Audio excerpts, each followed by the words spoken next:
excuse us for a second. We're getting all of our technology in order. Are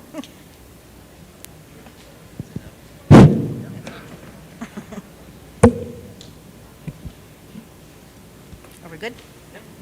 All right.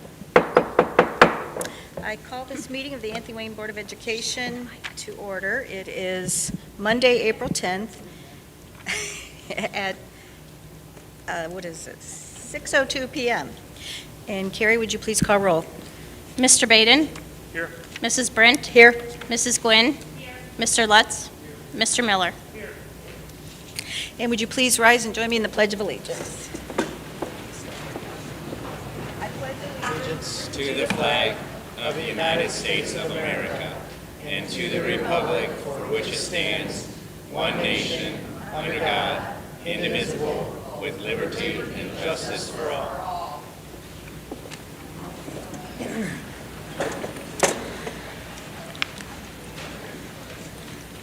All right, thank you for attending our meeting tonight, either in person or via our live stream.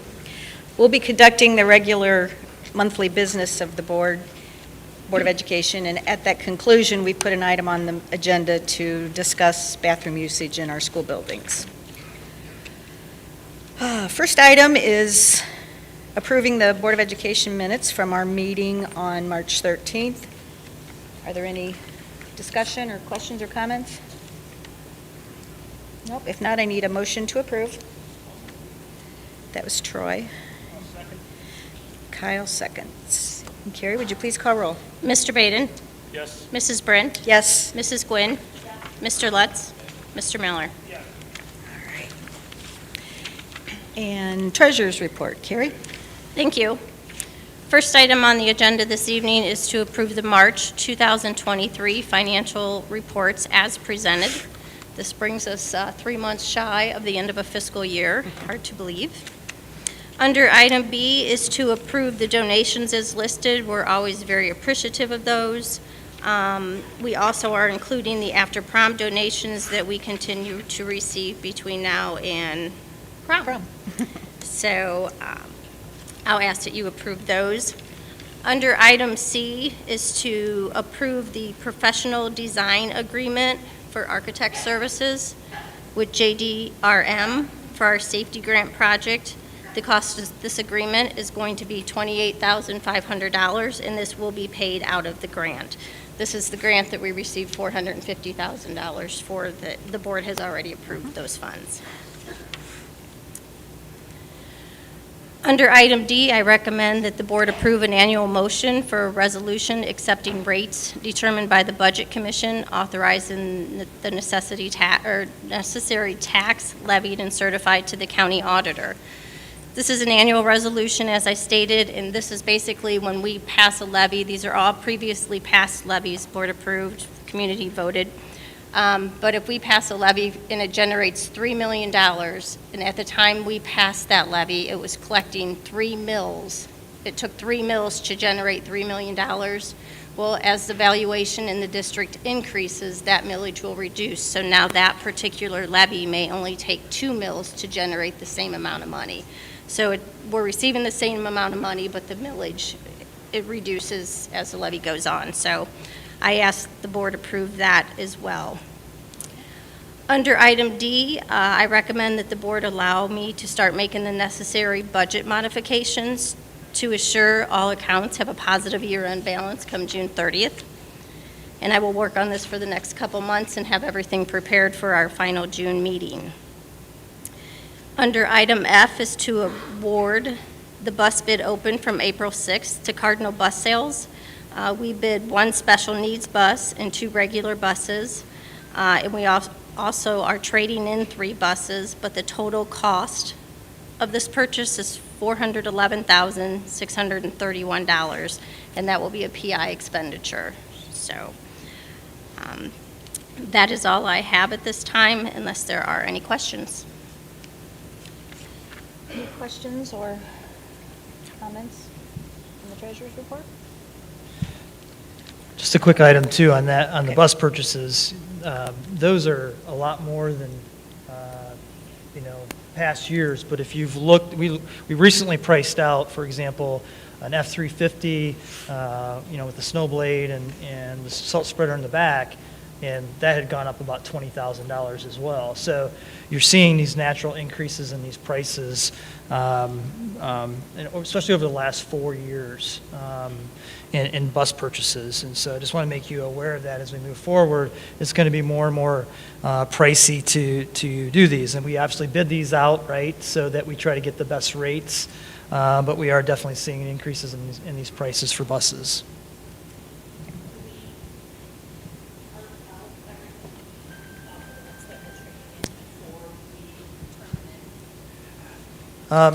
Tammy, she asked if we part those buses out before we trade those in.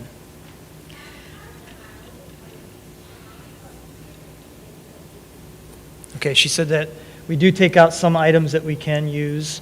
Obviously they want the buses to be able to run when we turn those in. And some buses, sometimes we don't turn in, we use it just for parts. That does happen. But when we get some value out of them, we do turn them in to reduce that cost moving forward. And the special needs bus is around $25,000 more than a regular bus. So that is why we also have the increase in cost. Also, if you remember last year, we did have a $135,000 grant that we got awarded. Well, it was part of the budget.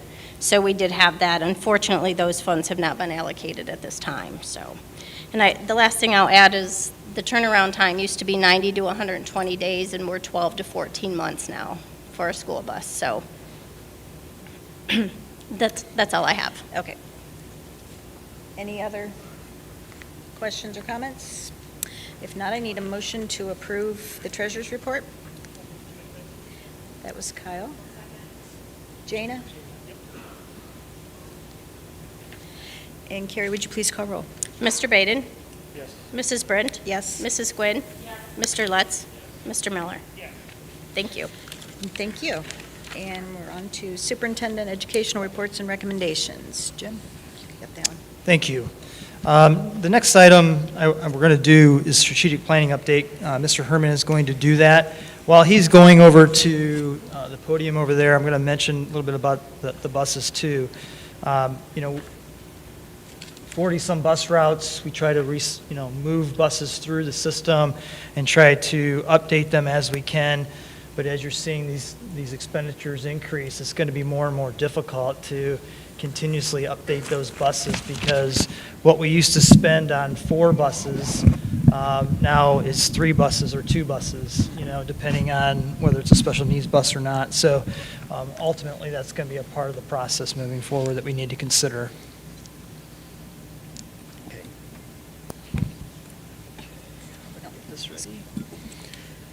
Dr. Fritz is going to help me with the presentation a bit, so.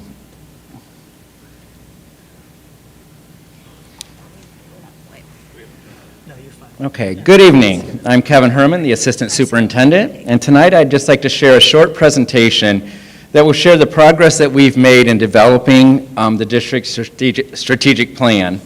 We really find it important to continue to share with the board and with our community the progress that's being made. The work we've done and the work that needs to be done yet, that'll guide the district in preparing our students for their futures. So, one thing I'd like to just start with is the district's biggest accomplishment, and that is something that everyone in this district is a part of. It's something that the community is a part of, and that is the care and the love that our 4,438 students are shown and given on a daily basis. We believe that that care, along with the awesome opportunities that are given educationally and otherwise, really makes it a great place to go to school. So we do take this all very serious. We take the responsibility very serious, and we have our students, we know that we need to make them future ready, and that's been a discussion that we've had a lot of. So in order to determine the skills that our students need to be successful in their futures endeavors, whether that be education, whether that be enlistment or employment, we met with nearly 60 stakeholders. When we did this, they determined the importance of what a rigorous curriculum would be, They shared the importance of strong instruction, but they also shared the importance of identifying attributes and durable skills that our students would need to pursue their goals. This was based on information that would allow them to be successful in the workplace. What we currently have up there then is, go back to the last one, Jim, yep. Basically, this is some of the research, because all the work that we've done has been based on research, and the research that's been shown that's needed and looked for by employers at this time. Okay, the group of 60, along with all the staff within the school, were a part of determining what those competencies are, what would need for our students to be successful in the future, and the skills that they would need. Those were determined as our portrait of a general. So we've talked about the portrait of a general over the past couple years, and basically we want individuals that graduate here and that are students here, and throughout their daily work, we want them to be able to build a learner's mindset, critical thinking, collaboration and communication, adaptability and flexibility, and empathy. We believe that's very important, and we've worked to incorporate that into instruction and into the daily lives of our students. So knowing what we needed to accomplish, students being future ready, and we consider that by being offered a rigorous curriculum and by instilling the portrait of a general competencies within all students, we took those end goals and began planning how are we going to accomplish those goals. And so with that, with the end goal in mind, the district needed a map. So we worked on a map for achieving the expectations for helping our students become the individuals that we want them to. That's what we call our strategic plan. Up above, you'll see that the district began a strategic planning process to develop that map that is needed for research, to gather feedback, and to plan in order to have our students prepared.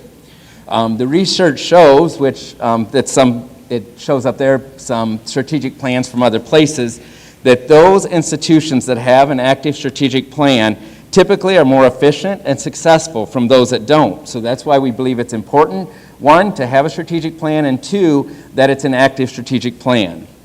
So the process began in January of '22 in developing our strategic plan, and it'll be used in the district for many, many years to determine decisions that are made and determine what it is that we want for our students.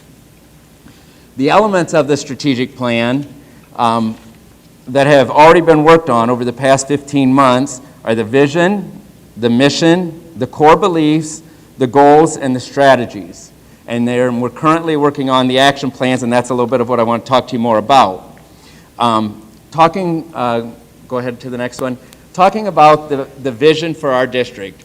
Driven by our core beliefs and rich traditions, Anthony Wayne Local Schools will be among the best school districts in the state, and our future-ready generals will be prepared to march forward with a foundation that will allow each individual ultimate success. That is our hope for our students. That is our vision that we have for them, and that's what we're going to work every day towards.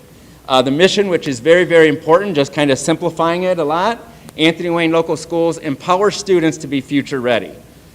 Those, again, we're keeping that on the forefront of all that we do. The core beliefs, those are what we believe students need along with the rigorous curriculum, and those you will recognize as our portrait of a general competencies. A goal was created in 5 different areas. Those areas are student learning, curriculum and instruction, community engagement, resources for student success, and students and staff ready to learn. We looked at all of those and we wrote a goal as those being 5 very, very important areas in helping provide the education that we want for our students. Now to share a little bit of what I started with, the action steps. And that's the action steps are where we currently are. And the action steps is basically how we plan to make the things that we discussed earlier happen. And so we wanted to share today, we involved our experts. Next one, please. We involved our experts, which happens to be all of our staff members. We had them talk about, in the 2-hour delay today, we had them engaged in conversations about when you're looking at the curriculum instruction and so forth, or into what students need. We had them work with plan, teach, assess, and reflect, and share through discussions what that means to them, what's involved in those things, and then how those are important to the instruction that happens every day in the classroom. So along with that then, they also had the opportunity to share some beliefs for themselves. They completed a survey. We are going to take all of that information and we're going to start putting all of that information together to help determine what we do, what our next steps are. And we are doing that type of thing with every goal. We are looking at action steps that we need to take with every goal that we've made in order to reach our other areas of the strategic plan. So we just wanted to share a little of that information with you. We wanted to let you know that it is something that we have been working on, like I said, for the last 15 months, and something that we're going to continue to work on. When we talk about strategic plans, we usually are talking 5 years or more in working on that, but we are hoping to make steps towards reaching those goals every year and then building upon those. So I just wanted to share that update with you, and thank you as a community, and thank all of our staff members for the work, for the actions that they do to allow us to be the district that we are. Thank you, Mr. Herman.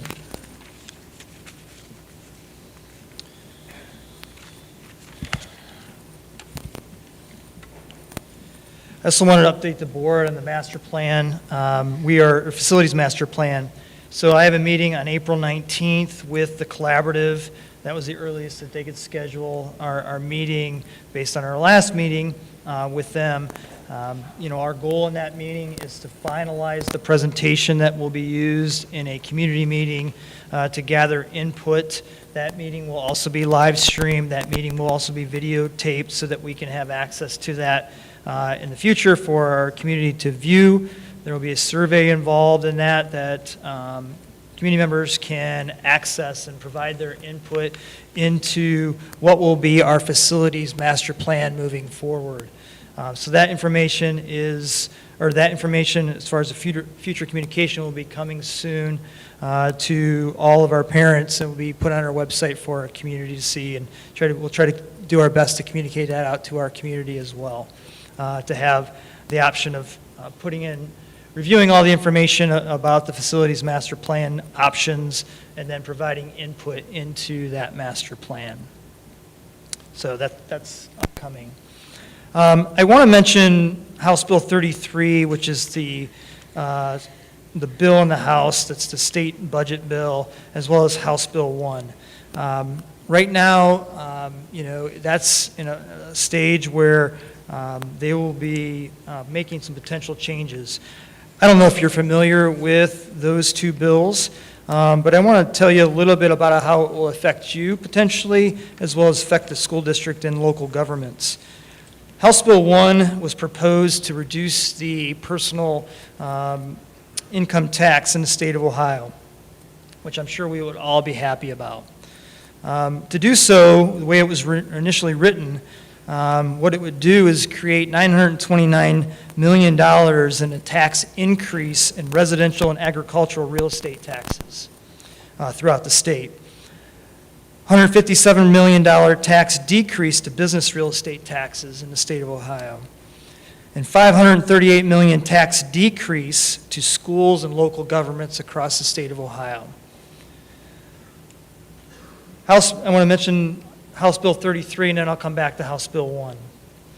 House Bill 33 is the state budget bill that the governor initially submitted, and it goes to the House. The House debates that bill, makes potential changes, approves that bill at some point, probably in the next 2 to 3 weeks, sends it over to the Senate. The Senate does the same process by probably the end of May, and then by the end of May, there'll be a conference committee.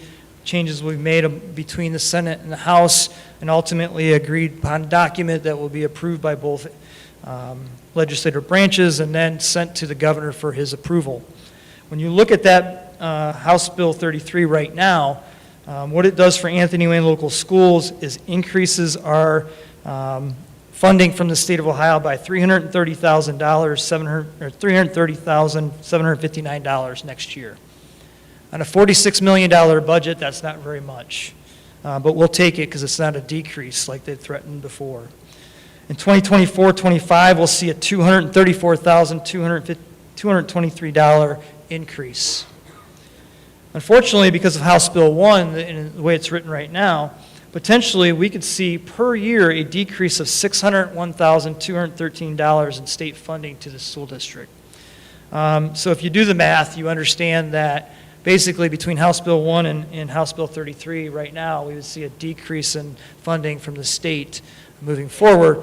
Unfortunately, too, just alone in Anthony Wayne local schools, you'd see a $2.2 million increase in residential taxes and agricultural taxes total.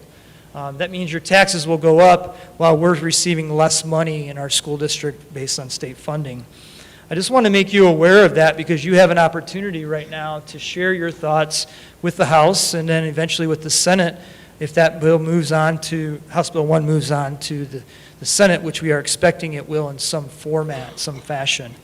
While I appreciate the ideas surrounding reducing the state income tax, I just don't believe that it's in our best interest as a state to do that on behalf of raising all of our taxes for residential and agricultural and decreasing then the taxes coming into the school district as well, or decreasing the overall funding coming into the school district as well.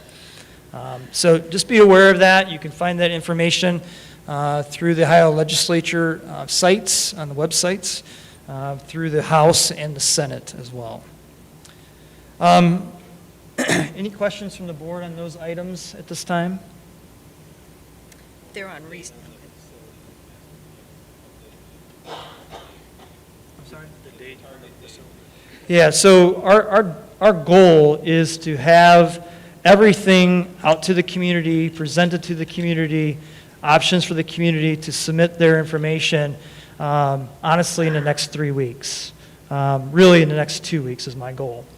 But from there, our I think it's May 15th board meeting, I'm hoping that we can take that data and put it in front of you from the collaborative, and the collaborative would recommend what the master plan looks like in May. That's our goal.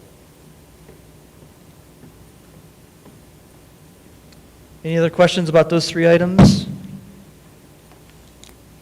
Okay. Okay.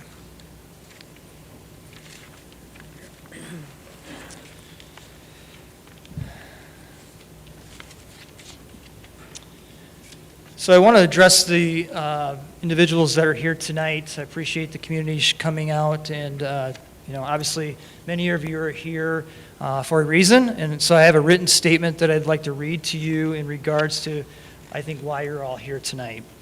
In the Anthony Wayne local schools, we have approximately 4,400 students that attend each day and every day of the school year. AW is consistently ranked in the top 5 to 10% of all public schools when considering state academic standards and assessments. Our students graduate very prepared to take the next step in their lives and excel in local workforces, in the military, and in college programs throughout our nation. All of this was accomplished by many positive factors in our community, including a positive culture and climate for our students here in our buildings. Many of you are here tonight because you have read something on social media, heard rumors about specific events happening during the school day, or been invited to attend by friends or neighbors in your local community. You have concerns about transgender students' access to restrooms, locker rooms, or their participation in overnight field trips, and possibly athletics. Yes, the Board of Education, administration, and staff have heard from some of you about your concerns and have read your opinions about legal cases and laws in regards to transgender students. Tonight, I want to share with you information about the difference between procedures and policies, how district procedures are created, and the work the district does with attorneys. For those of you who have not read the communication release last week, I would encourage you to do so. You can find that on our website in the news section. I will also share some of the misconceptions I believe exist in our community based on social media and rumors that we are told have been circulating amongst the community. In public schools across the nation, one of the roles of the Board of Education is to set board policies for the district. The board sets policies that are created or revised in consultation with attorneys based on current case law and/or state and federal laws. Once a policy is formed, district procedures are set to follow policy by the superintendent working with attorneys that represent the district. Attorneys provide the legal guidance to ensure the procedures are in alignment with current case law and state and federal laws. In the case of transgender students, the district procedures for restrooms, locker rooms, and overnight field trips have been created based on being in alignment with board policies and through this consultation with attorneys of the district. For example, if the Board of Education were to create a policy for restroom or locker room use that stated it would be solely based on the biological sex of a student at birth, the superintendent would be required, in consultation with legal counsel, to create procedures for that policy. Thus, the role of superintendent is to work with legal counsel for the district to develop procedures for the board policies that are created or revised and would be carried out by the administration. Attorneys representing the district have shared that creating a board policy based on biological sex of a student at birth conflicts with board policies in the district. As it states in current board policy that is based on federal law, public schools are not legally permitted to have a discrimination policy or discriminatory policies, practices, or procedures on the basis of race, color, national origin, sex, including sexual orientation or gender identity, disability, age, religion, military status, ancestry, or genetic information. I'm not an attorney, nor do I claim to be. You're not going to see my face on one of the signs that says I'm an attorney. The district works with different attorneys based on the specific needs of the district. Primarily, the district works with Brickler and Graydon, which formerly was known as Brickler and Eckler. They are an educational law firm out of Columbus that many districts use across the state. Attorneys representing the district have shared there are some conflicting court cases decisions throughout the nation in different court jurisdictions. The attorneys representing the district have made us aware of lawsuits for and against transgender student use of restrooms and locker rooms in other parts of the nation. Our attorneys have stated the district's procedures are in alignment with the courts that have jurisdiction over the Anthony Wayne local schools. Rumors and social media posts that are inaccurate can be damaging to students involved and can cause significant disruption to the daily education of all students in the district. Please know that the district does not review all social media posts in the community. The following items were brought to our attention, so I want to address these items at this time. Please know that the district does not permit students to make daily decisions on which restrooms or locker rooms they want to use. District procedures expect students, employees, and visitors to use the restroom that aligns with their biological sex of that individual. If a student is found to be in violation of district procedures or engages in inappropriate behavior, the student would be in violation of the Student Code of Conduct. Yes, transgender students are permitted to use the restroom of their sexual identity. With that being said, that is based on our consultation with our attorneys. Please know that students are not saying they are transgender one day and then they say they are not the next day. Please know the district does not permit students on overnight field trips to just randomly choose who they want to room with for the trip. The comments being made on social media apparently refer to a specific band trip. The high school has shared with the central office administration that the transgender student was in a room where all students had the same biological sex, including the transgender student. Also, the student and parents were aware of what the situation was. Please know that the district does not provide or allow kitty litter boxes or dog, cat, water bowls in the buildings for student use. In addition, there is no dog park at Fallen Timbers Middle School for students to use as a restroom. I'm sorry to say that I actually have to say that. I would ask that if you make a social media post, please consider the statements that you are making about transgender students. They are students. They are youth in our community. They and their parents are hearing about and seeing these comments. No young person should have to be subjected to comments about their mental or physical health or negative comments about them. Transgender students and their access to educational programs and facilities will continue to be a heavily debated topic in communities across this country. The Ohio legislature is considering a bill at this time that would prohibit participation of the male sex from participating in female sports.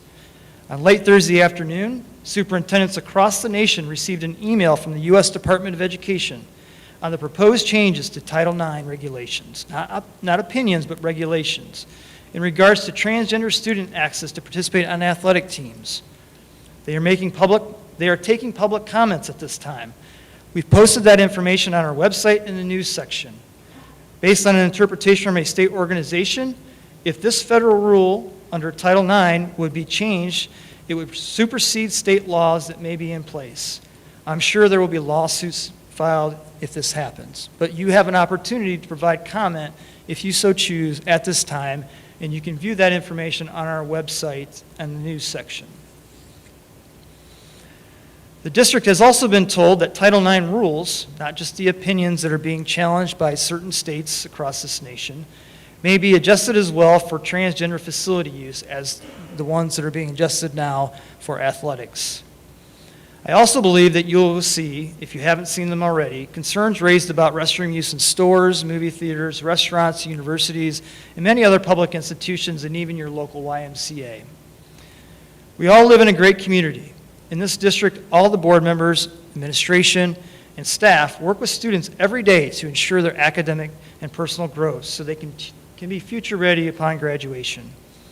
When I walked through some of the buildings last Thursday, I witnessed awesome learning experiences, students engaged in their classroom activities, and a kindergarten class writing thank you cards to military personnel. I witnessed class changes with students at the high school and junior high, walking in the halls to their next class, and teachers greeting them at their class doors. When I'm told some people have referred to the buildings as being in chaos, the hallways and classrooms felt like a normal day.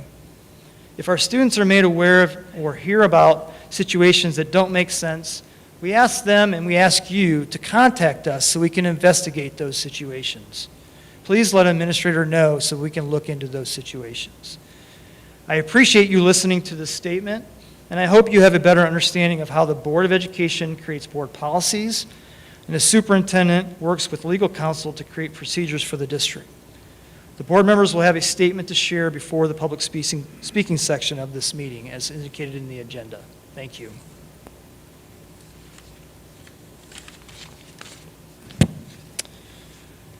Okay, next item on the agenda, overnight field trips. And you see 3 listed there. These are normal trips that are taken each year. Item C, new transportation job descriptions. We have a little bit different roles and responsibilities as secretaries in the transportation department because of the specific nature of what they do. So we're looking to change those as well as for the van driver position.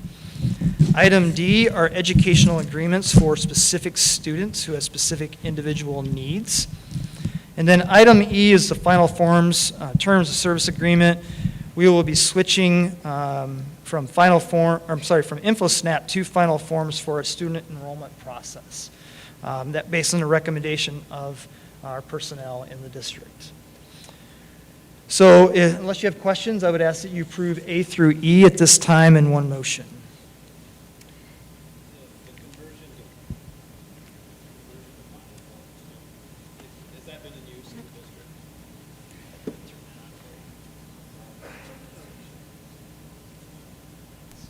The conversion to the final forms, has that been in use in the district, or is that a wholesale change from what? So we have used final forms for athletic purposes. Now we're going to be using for the student registration as well. Okay, so it's already been in use, and you're just converting the rest of the opportunities to use it? Yeah, we're going from InfoSnap to the student enrollment process. Our personnel tell us that it's much easier for us to use it as well as our parents to use it.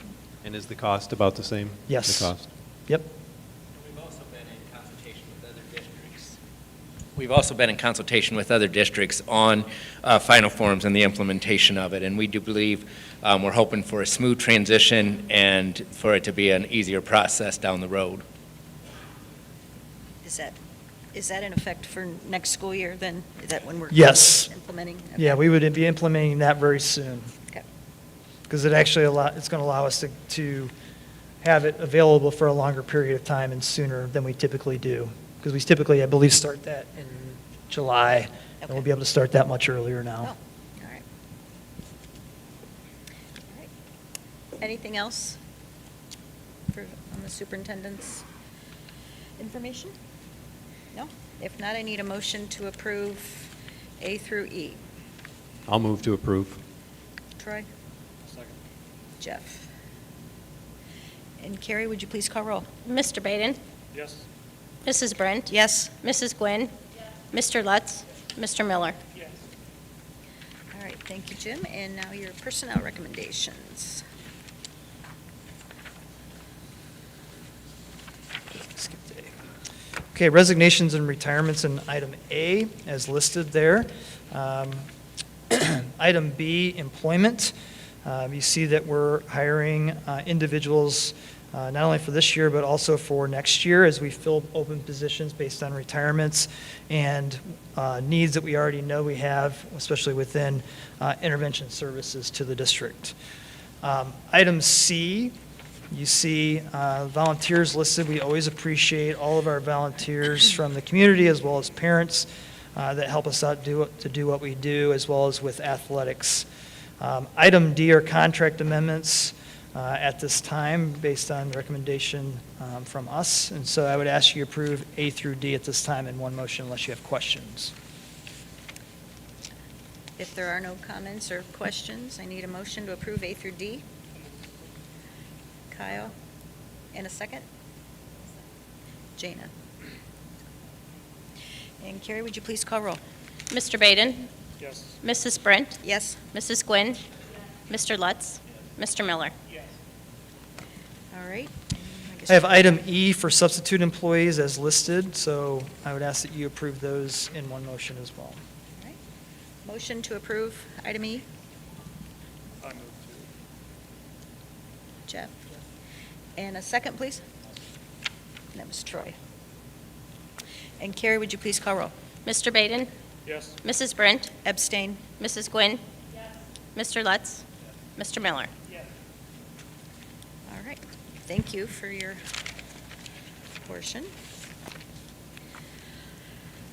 All right, the next item on our agenda is what most of you are here for.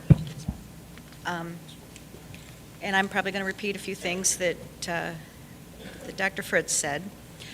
We are all here for the same reason, to provide all students with an excellent education in a safe and secure environment, to prepare them for a successful future. Anthony Wayne is among the best schools in the state. All of us should be proud of this. Recently, the administration and board have received many emails and calls regarding transgender student bathroom use. Everyone at this table is a parent of either current students or graduates of Anthony Wayne schools. Parents and guardians should advocate for their students. Anthony Wayne has been working with students and families to ensure their rights and privacy for many years. This has not changed, nor have there been any new procedures or policies put in place recently. Yes, Anthony Wayne has students with differences, be it learning, physical, social, emotional, medical, birth anomaly, or a member of a minority population. I am embarrassed by the language used, the inappropriate name-calling, and terms used directed at children that are students at Anthony Wayne. Social media has made it too easy to say anything without consideration of its impact on others. Please, I implore you to consider a parent, family member, or a child with any differences before you communicate a message. The passion you want to convey is received better when it is communicated in a civil manner. All people deserve to be treated with respect, kindness, and empathy. Humanity deserves better.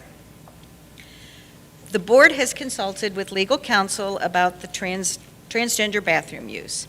While it has been noted that the 11th Circuit Court ruled that Title IX is not violated by denying bathroom use based on gender identity, Ohio is in the 6th District, as Dr. Fritz had mentioned, which does not govern us. The rights and privacy of all students is important to us. In compliance with federal and state laws, Anthony Wayne has a non-discrimination policy for the district that prohibits discrimination of the protected classes of race, color, national origin, sex, including sexual orientation and gender identity, disability, age, religion, ancestry, or genetic information. This policy has been in place for 10-plus years. It is anticipated that both the federal and state will be reviewing the application of Title IX soon, as Dr. Fritz had mentioned.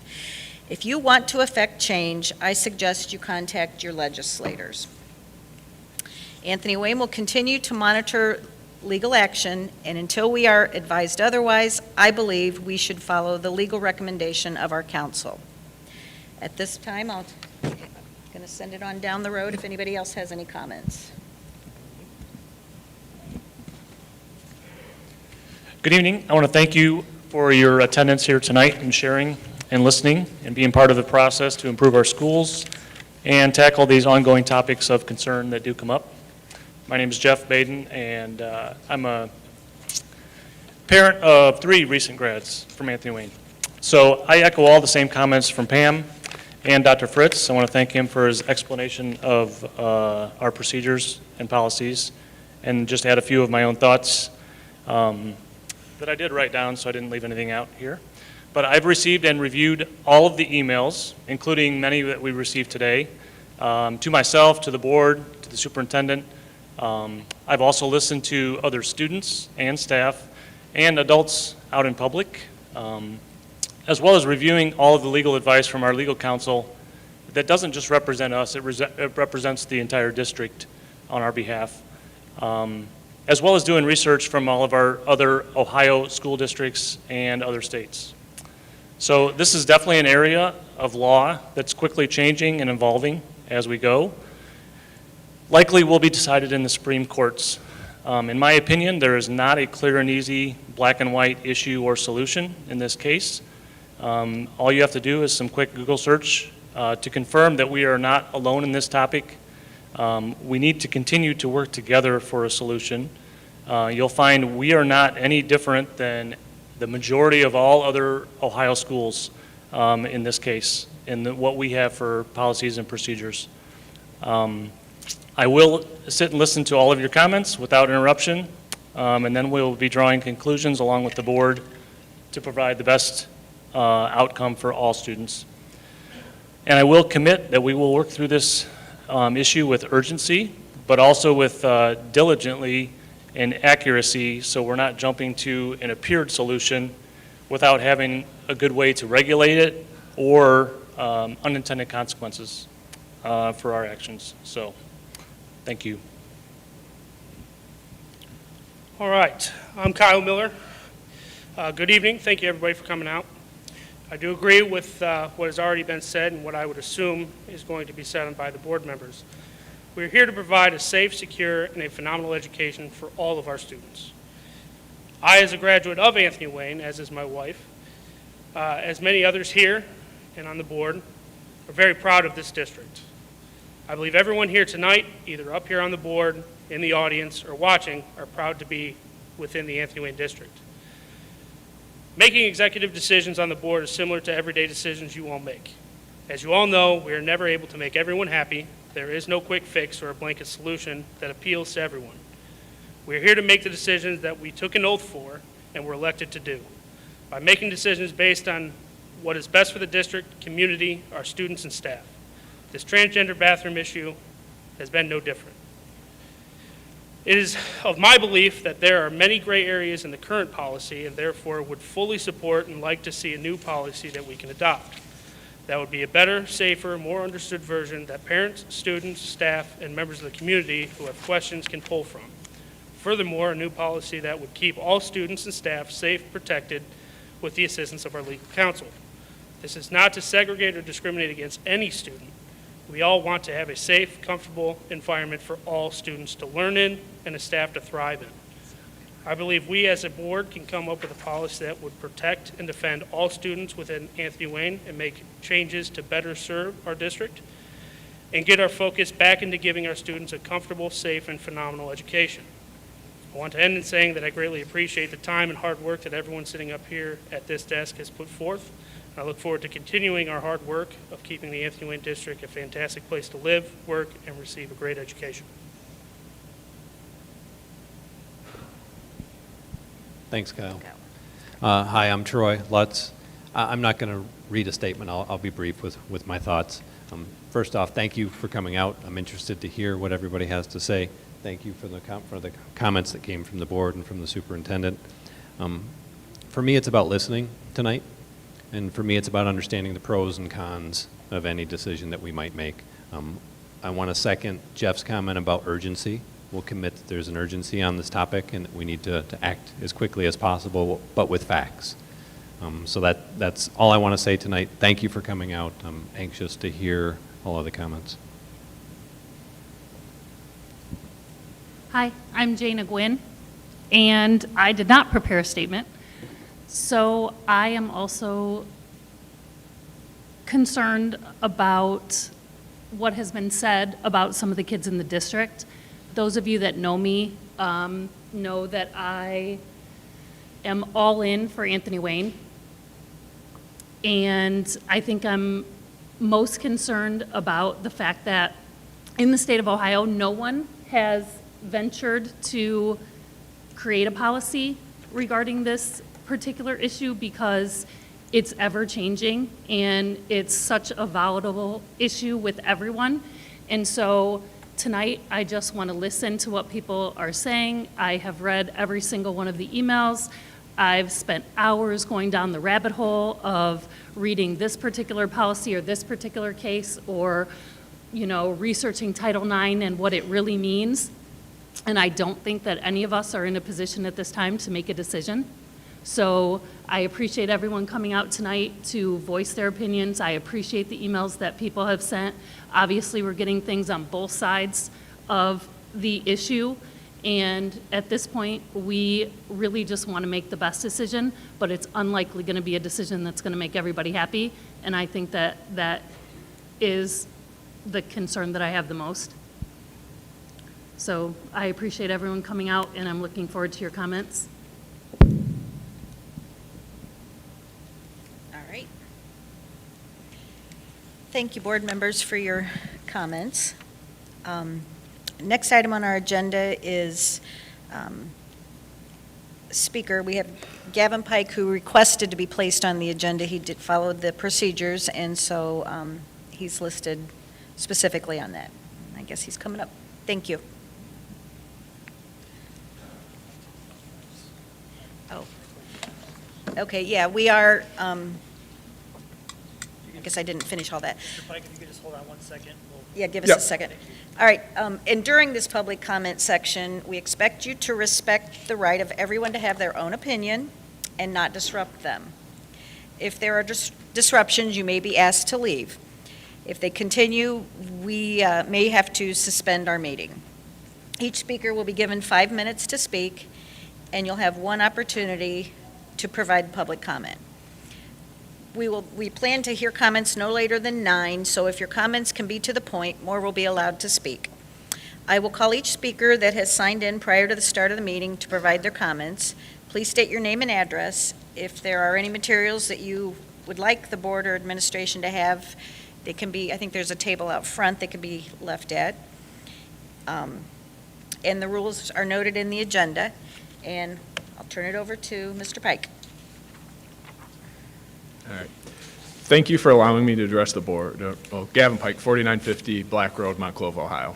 Thank you for allowing me to address the board. Like you, I'm an elected official. I've sat on your side of the table and looked out into a room full of people. I think that gives me the proper perspective on the challenges you face and the pressures you feel up there. I've felt them. I'm here to remind you that you did sign up for that as an elected official on the school board. And I went on to the Ohio School Board Association website and found the heading, Understanding the Role of the School Board. It states, the board is a policy-making body and members are the chief advisors to the superintendent on community attitudes. Board members do not manage the day-to-day operations of a school district. They see to it that the system is managed well by professional administrators. Board members do not evaluate staff other than the superintendent and the treasurer. So as I read that, the quote is, "You are the chief advisors to the superintendent. The superintendent is not an advisor to you. The members of the board are ultimately responsible for how they allow the superintendent to manage the day-to-day operations." When I go to the Anthony Wayne website, you have a section called Keeping Our Schools Safe. It states, "School safety is a topic of concern in our country and one that Anthony Wayne Local Schools takes very seriously. You entrust us to maintain a safe learning and working environment, and we want to assure you that providing secure, safe, and positive schools is always one of our top priorities. The district continually strives to seek new ways to provide physical, secure, and emotionally safe environments for all students, staff, and visitors." I think this might be the largest group of parents and residents that are unified on an issue that you will find. I wish the issues when I was on that side of the table were as unified as I believe this room is here tonight. This isn't COVID and where masks were in the crowds were all divided and how divisive that was. We are here to request our elected board members to lead on issues that we believe you also personally support. The website says you continually strive to seek new ways to provide physically secure and emotionally safe environments for all students. It says new ways, not old policies, and as we've said, things have changed. It's fluid on what the laws are, so we have to continually find new ways how to fit in within there. Well, the policies in place right now don't provide physical, secure, and emotionally safe environments for all students. Based on the Anthony Wayne community-wide email that was distributed last week, an example could be made that an 18-year-old male student could identify as a woman and use the women's bathroom with minor girls in it.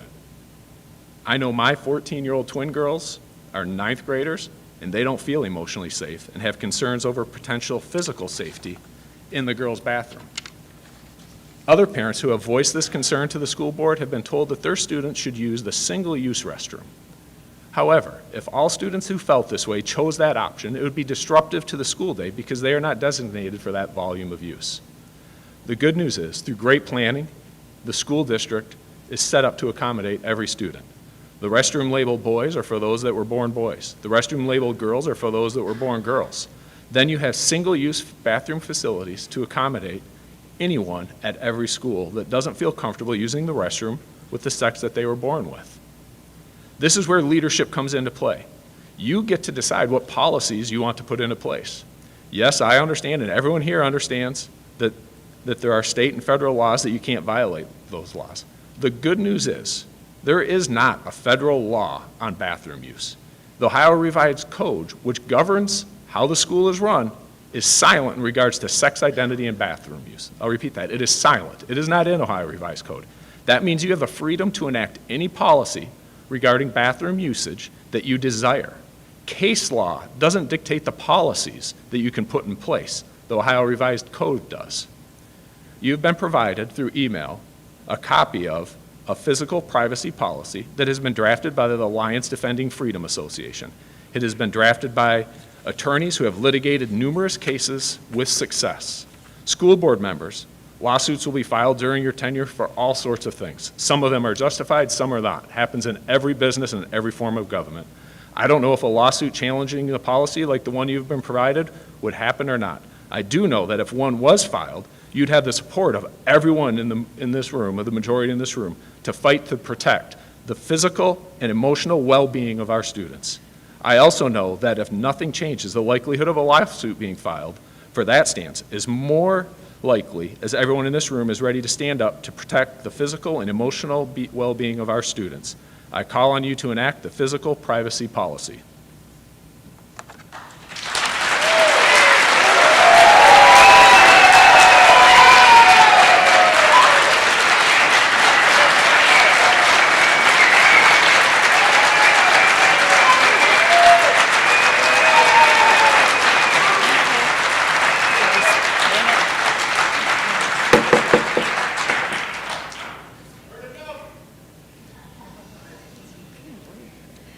All right. Now, for the ones who signed in, I'm just going to go down the list as it was presented to me. First one is Amy Jo Reed.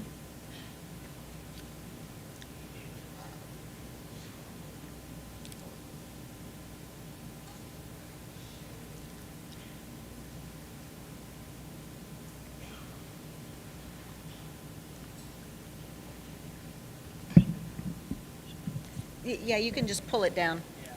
My name is Amy Reed, North 2nd Street, Waterville, Ohio. I have 2 grandchildren in the Anthony Wayne School District. One is in junior high and another one in high school. My family and I are practicing Christians. We believe God created only 2 sexes, male and female, assigned at birth by God. By allowing a transgendered boy into my granddaughter's restroom, it is a discrimination against our religion. Thank you.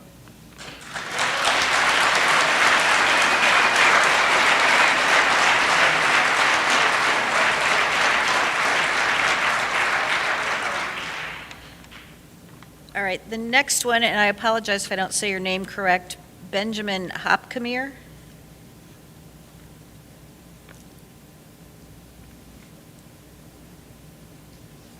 My name is Benjamin Hopkamir. You're as close as anyone else is going to get. I reside at 7456 Timbers Boulevard in Waterville, Ohio. I have a daughter attending the junior high and a daughter attending the middle school. I also have a son attending Waterville Primary. Tonight, I'd like to address the school board. Within the past month, we have been made aware of the district policy of allowing biological males access to the female restrooms and locker rooms. This is wrong. We have taken these concerns to Dr. Fritz, and he has informed us that he is unwilling to change this policy. Pam, Jeff, Jana, Kyle, and Troy, you represent our community. It is your responsibility to set the direction of the school district, and I'll look to the superintendent for this direction. It is your responsibility to right the wrong and listen to the residents of this district. Please don't let our students down. Thank you.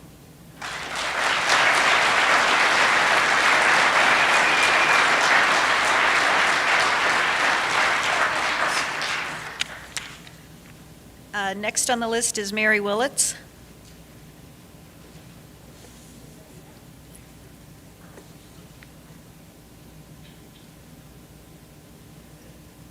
Good evening. My name is Mary Willits. I live on Booker Road in White House. 2 of my children graduated from Anthony Wayne High School. My son is FTM transgender. I am here to support and encourage the community, the LGBTQ plus community here in Anthony Wayne. I am so proud of you that you have stepped up to live your true, authentic lives. If you have done this already, you are going to do amazing things on this planet. I want to encourage you all to stay strong. Thank you.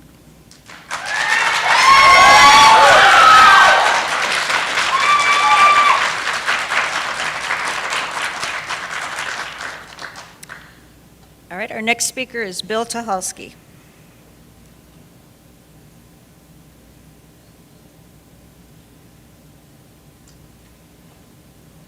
Thanks for this opportunity. I'm a retired teacher with 35 years of teaching experience in area public schools. I understand that the matter of addressing appropriate accommodations for transgender students is of concern to many parents and members of the community. On social media, I've read dozens of comments, some that border on outrage and fear regarding the integration of a handful of students in the wider school community. What I don't understand is where is this outpouring of concern regarding a myriad of other prevalent social problems confronting our young people today. Social media misuse, depression, alcohol abuse, drug addictions, bullying, race relations, gun safety, malnourishment, eating disorders, and other mental health issues. These issues affect students to a much greater degree across the entire spectrum, directly or indirectly on a daily basis. I've been to Anthony Wayne School Board meetings for the last 2 years diligently. I could count on one hand, maybe 2, the amount of parents and community people I saw interested in concerns or raising issues with what the board was doing or participating with the board. And I know there's task force, and I don't mean to say that there aren't involved parents here in other areas. Please don't get me wrong. I'm just trying to put things in a little bit of a perspective. Just last week, if you watched the local news media, you saw that students from 2 of our larger area public schools walked out of classes demanding that adults give their safety and well-being top priority. Issues regarding sexual identity didn't even warrant a mention. It was not on their list of concerns or grievances to the administration, to our legislators, or to parents. So these are students speaking what means is of utmost importance to them. So all I would have to conclude with is let's all breathe, learn what's going on, see the bigger picture, and together work what's best for our students and our children. Thank you.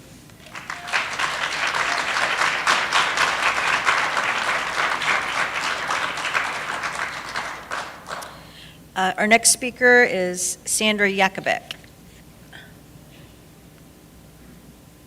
she is.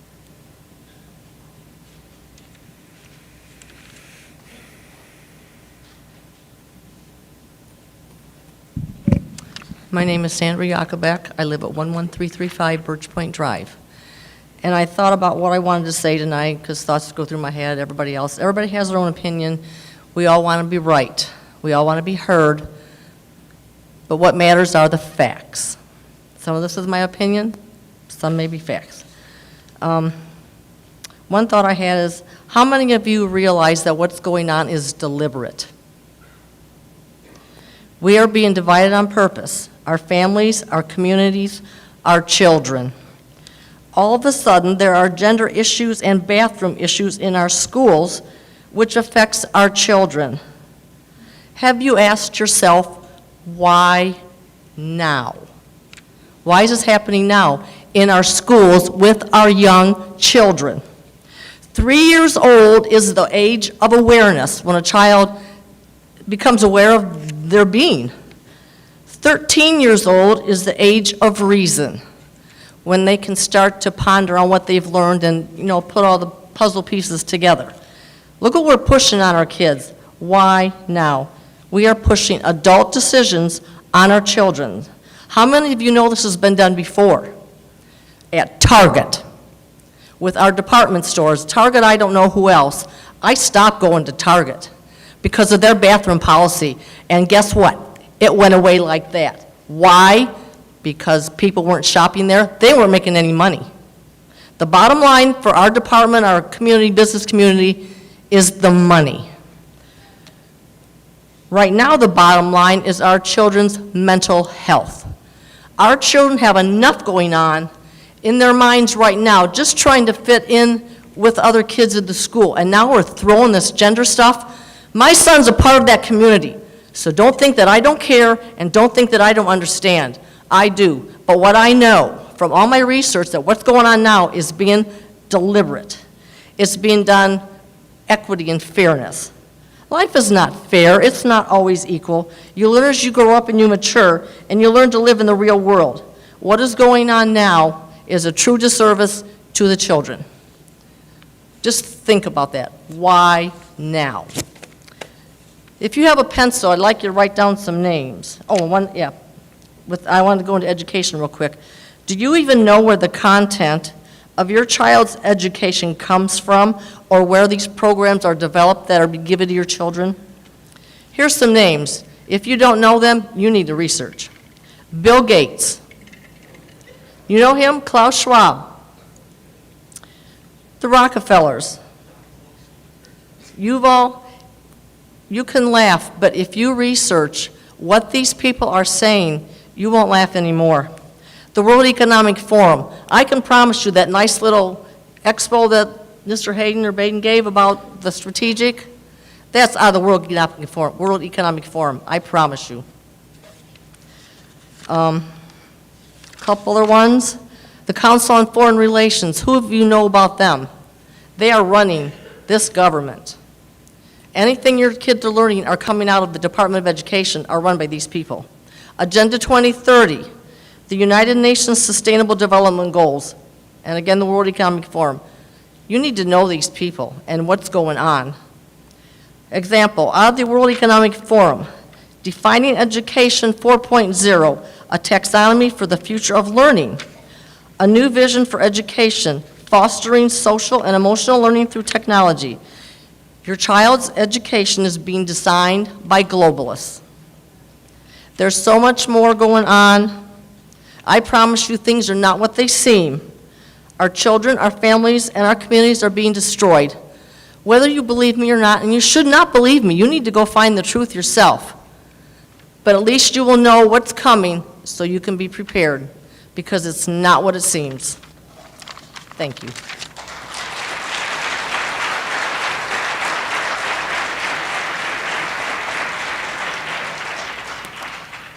Sarah Heilman is the next on the list.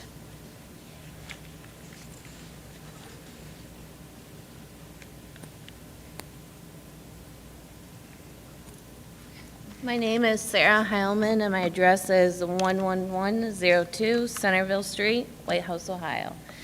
I had no plans on talking. I just wanted to ask a couple questions. I wanted to come to the meeting and see what was going on. But me being a concerned mother of 3 children, I have concerns about my children being put in situations they shouldn't have to be put in, like allowing the opposite sex the use of the restroom. Now that we are allowing transgenders in our school restrooms, are we now allowing adults that attend our events at our football games, basketball games, are they now allowed to use the restroom? To me, it seems like this is a good way for people who are pedophiles to also be able to, I'm sorry, but there is, and they can be in our restrooms with our children, and that is upsetting to me. And we are opening that door open because we can say a transgender student, they can use the restroom, but how do we identify the adults that come into the events, and are they allowed to? I'm not trying to offend anybody, and I feel like I have the right to voice my concern. Also, I also feel like there are transgenders that are girls, and in our boys' restrooms, we have urinals, which are open, and they are not provided privacy. They are not like the girls who have the stalls and they can just go in there. And that's a concern to me. I also was informed that the middle school was talked to, or the junior high was talked to, about if they were not okay with it, they could use the single-use restrooms. Now, is that going to cause an overflow of students being late to class because they're not comfortable with this decision? And then how is that going to affect them and their learning? Also,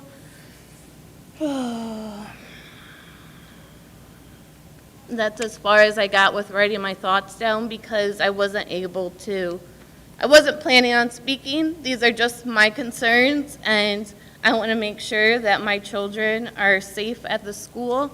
And I love everyone, but these are my concerns. Thank you.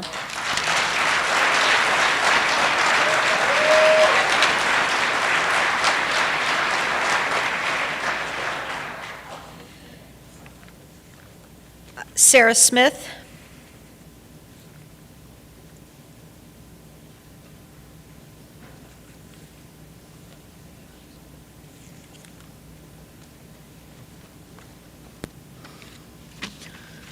Hello, thanks again for letting me speak at a meeting, and I appreciate your time. Appreciate the clock, too, going to need that. I also appreciate your follow-up phone call from the last meeting, Dr. Fritz. And I know I see some rumors online, too. I'm not sure which ones you're specifically referring to, so I see them from both sides, just to let you know.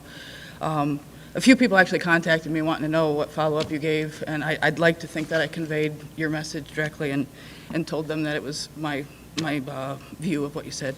Anyway, so I agree 110% with that first man. I was about to say 99% because he said everybody in this room, and there's a woman that scoffed, and then he corrected himself and said the majority. So I believe that's the case. In saying that, Fritz, you're really concerned about the money. I support backpack bills. I think money should follow the kids where parents choose to educate them. So you might want to think about that too. Now, my daughter, she's got 2 years left. She's a sophomore, so she's got friends at Anthony Wayne. I don't want to pull her out yet. If I had to do it again, I'd seriously consider homeschooling at this point. I love Anthony Wayne, though. Please hold your applause. So, anyway, the backpack bills, the money follows our kids. A lot of us are on the same page on this subject. I don't want to butt heads with the transgender community. I love the community, gays, straight, trans, black, white, all that stuff, you know. My daughter's got trans friends. I invite them on vacation with us. I go out of my way slightly to make sure that they're comfortable, but without violating my principles. You know, I don't call her him and stuff, but I try to use the kid's name and all that. I don't make a big deal about it. But I don't know why the bathroom and the locker room thing is such like the metaphorical hill to die on for trans people. If it's such just a few kids right now, give them the single-use stalls. It's that simple. It's really simple. Hang on. So the more complicated you make it, the more, I'm a loophole person, so the more complicated you make it, the more loopholes, and I'm gonna poke some loopholes. I'm gonna spend the rest of the time just poking loopholes because I agree with the first man. So the loopholes, the age thing. So you got grown men, little kids. Where do you draw the line? Are we discriminating based on age at that point because you're allowing sexual identity but not age identity, race? You know, identity is what's in your head. I don't know what your qualifications are, how you test somebody that's trans. What kind of litmus test? Don't ask, don't tell. Are we everybody's out and about right now? I don't understand, so I want some clarity on that. How are you judging who is allowed to use the facility? So Dr. Fritz, last time you said that you didn't hear any there wasn't any concerns or anything. Now, these may be rumors. I'm not going to give the parents' names, just 2 comments off the internet, you know, that social media thing where everybody goes and talks, because you don't want 400 people calling you with the same questions. So we kind of share the information we get, then we come back to you. We're allowed to have opinions before you make an official decision. So one thing, just got the email, this is BS. My daughter goes to Fallen Timber. She said 3 boys went in the girls' bathroom today because they heard about this and thought it was funny. Let's think about that. If it's not true, then it's going to be at some point, so how do you address that? My daughter has been in the bathroom twice now when a male student has walked in. I've called the school, they said nothing can be done. I would think they would need to send an email to parents, so this was prior to the email. I don't know, clearly something can be done. You give these uncomfortable kids the option to use the single-stall bathroom. And I just want to say, I think it should be the opposite way around. If you've got a school full of transgender kids, then let's have unisex bathrooms or whatever. But at that point, you're probably not going to have the enrollment that you do now. So your email you put out, it's conflicting to me. I've got more questions than answers at this point from it. District procedures expect students, employees, and visitors to use the restrooms that align with the biological sex of that individual. Period. The email should have ended there. But then you went on to say that transgenders have the right to use the restroom based on their sexual identity. Again, where's the litmus test? How do you enforce it? You guys are going to have such a complicated time enforcing this, regulating this. It's already hitting, you know, parent issues allegedly going on. You got kids that were ripping sinks off the bathroom stalls not too long ago, and you expect them to go into opposite sex bathrooms. Now, I want to let you know that when it comes down to sports, I want to see girls on the hockey team if there's not enough girls to be their own hockey team. I want boys to do cheer if there's not enough boys to have their own cheer team. Like high school, they're not out for competing for money and stuff, so I want equal opportunities for people, but once there's a difference and maybe like the, you know, the amount of people to sign up for a gender-specific team, then that's that. So I had like 8 questions. I'm probably going to email them to you because I don't have time to read them in 15 seconds. Cite the laws and stuff too. Can you get your lawyer to give us some examples so we know what we're dealing with if you say that there's some legal precedent that you guys are making procedures on? Again, great job, first guy. Thanks for your time.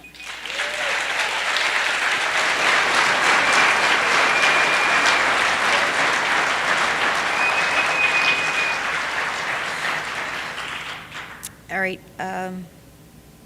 Brian Moran.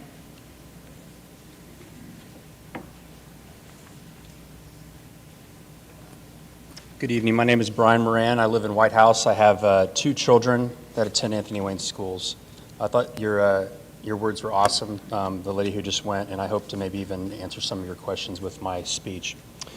I have numerous concerns regarding the unwritten Anthony Wayne school policy, which was sent to me in a personal email from the superintendent after I emailed him and all 5 school board members 2 weeks ago. This stated that if my kids felt unsafe, they were welcome to use the single-stall staff, nurses, or other non-communal bathrooms. This is not a solution. I'm also concerned with the now published policy and its pseudo-justification. I'm concerned that the superintendent can so easily mislead us. I will now dispel some of the rumors and misguiding justification that is being presented in closed open channels. And I'll pause there. I feel like a lot of the things that were mentioned earlier were just straw men or red herrings about furries. I'm currently in a Facebook group with over 150 people with about 20 that have been requested to join the group. I've heard nothing derogatory about any specific student or any students in general, any groups of people. We've only discussed the policy. I've heard nothing about furries or cat litter. I've heard those rumors on the internet before, but I haven't heard them in reference to this topic in Anthony Wayne. So I'm not sure. I feel like that's just a red herring to make my side look bad, and I think that's very inappropriate, and I think it's uncalled for, and it doesn't look good on you. I plan on reading the pamphlet, which I made with some help of like 5 or 6 other people, so read that. It has the 6 myths on here. It talks all about Title IX. Yes, it could change tomorrow, but right now, this is how it is, and everybody in here can read it and can decide for themselves if what they're being told by their superintendent is even true. So, is it really law, as he puts it? We all need to understand that other jurisdictions aren't precedent. They're just persuasive authority. Also, the superintendent sent out in private responses to some parents where he referenced the Highland Local Board of Education versus U.S. Department of Education decision from 2016. School board, dig deep on this. Ask yourself if this decision is even valid anymore. It was based on a President Obama directive removed by President Trump and which has not been reinstated by President Biden. Therefore, it is not even a valid case to use as justification. Days before Biden signed an EO on his first day in office, the Secretary of Education said Title IX protections do not apply to transgender or gender identity, only to sex. Know that Ohio, along with 20 other states, sued the Biden administration over their unlawful policy to tie school lunch money to adopting his policy. The case is still pending, and the judge has ruled that the Biden administration cannot take any further action until this is decided. So it's on pause. So I understand you have a law firm that's guiding you and telling you what to say, but they're a liberal law firm. You could find a conservative one that will tell you something different. So just tell us that. And it's not okay, but it's okay. If you want to go that route, then don't feed us lies in an email about your legal justification because you're just making an opinion. It's not black and white as you like to put it. What's more, the Fourth Circuit Court ruled in favor of kids choosing which bathroom they wanted to use, and then the 11th Circuit ruled 3 months ago in favor of cisgender bathrooms, meaning gender assigned at birth. We are in neither circuit, and both decisions contradict each other. Once again, the 4th decision and the 6th decision that the superintendent references don't even count since Trump removed the directive. Conclusion, there is no enforceable law until our legislature passes one, or the Supreme Court rules, which thank God we have multiple conservative judges on the Supreme Court, which neither has occurred. Anthony Wayne and any other school district allowing transgender kids to use the bathroom of their choice versus their cisgender are following guidance, not settled law, as Mr. Fritz likes to put it, or Dr. Fritz. Ultimately, it is my belief that our district has arrived at this policy before the law required it. So just say that. That's all we want. We just want the truth. If you want that, say it. Don't tell us it's from the law. Please publish a written policy that this is to the school board now. You're in charge, as Gavin so gracefully and perfectly said. It's your job. You're the ones that were elected. I don't envy you right now. I've been asked to run. I'm not interested in it right now, so I don't envy you, okay? But please, publish a written policy that clearly states that all multi-stall designated female and male restroom and locker rooms in all Anthony Wayne local schools be declared as cisgender. This means that individuals can only use the multi-stall restrooms and locker rooms that align with their biological sex. Any single-stall private or unisex bathroom can be used by any individual, including these kids suffering from gender dysphoria. And to the woman when you mentioned that, she wasn't saying that trans kids are pedophiles. She's talking about an actual pedophile who then pretends to be trans, okay? Nobody here would ever put that on. That's not what you were saying, and I just want to correct that for the crowd. I think that's what you meant. Is that correct? Okay. That is all. Thank you.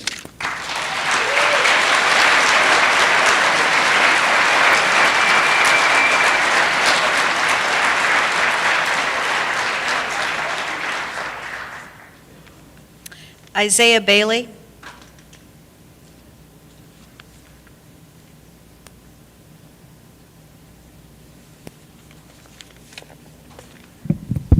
Good evening. My name is Isaiah Bailey. I live at 1025 Waterville, Monclova.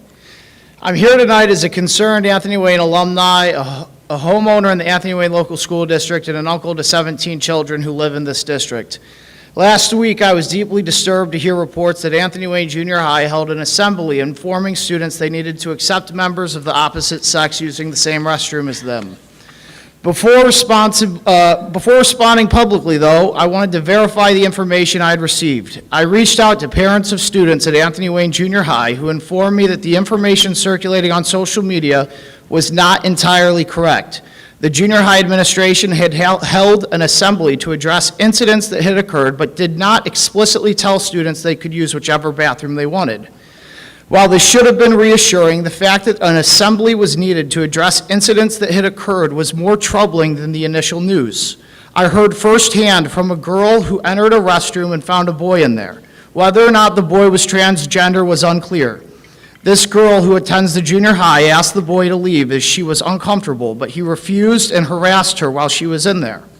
In a letter sent on Wednesday by Mr. Fritz, he attempted to ease the minds of parents, stating that district procedure expects that students, employees, and visitors use the restroom that aligns with the biological sex of that individual. If a student is found to be in violation of district procedure or engaged in inappropriate behavior, the student would be in violation of the student code of conduct. However, Mr. Fritz then contradicted and undermined his initial point, stating that transgender students do have the right to use the school facilities in accordance with their sexual identity based on case law that has jurisdiction in Ohio. He continued to say that while there have been differently decided cases in other legal jurisdictions, they do not have authority in Ohio. This issue isn't about transgender, it's about sexual identity. By adhering to this policy, Anthony Wayne Local Schools has opened the door to anyone using any bathroom or locker room they please. Teachers and administration cannot discipline students for using a restroom that does not align with their biological sex of the individual. Anyone with a penis can enter the female restroom as long as they identify as a female at the time of consequences. Who is the school to question someone's sexual identity? These issues are not limited to restrooms and locker rooms, but also to overnight trips. When I was a student, we knew if we were caught in the room of someone of the opposite sex during an overnight trip, we'd be disciplined. However, according to Mr. Fritz's admission, this can no longer be enforced.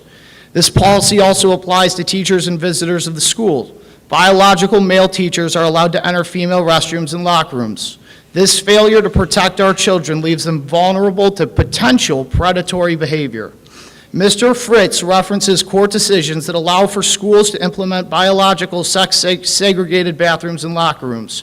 However, he claims that the school board's hands are tied because those decisions do not have jurisdiction in Ohio. The reason that there have been court rulings in other jurisdictions is because of school leaders with courage who are guided by a moral compass, not fear.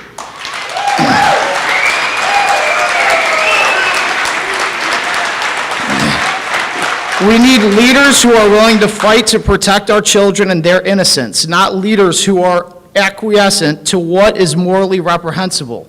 Anthony Wayne Local Schools is choosing to put 99% of their students at risk and take away the innocence of our children in favor of the 1%. The school is teaching our children that threatening self-harm is the key to getting one's way. I urge the school board to reconsider its current stance and take a firm position based on what is true and morally right. Although I realize that this may involve facing challenges, I want to emphasize that this is a fight to protect our children and their well-being, and it's one that the community will stand behind and support. Thank you.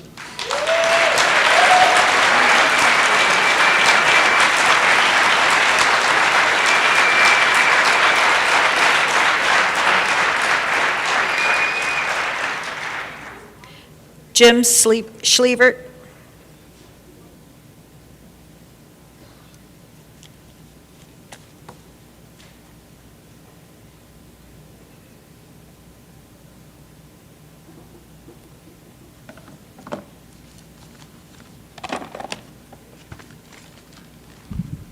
Can you hear me okay?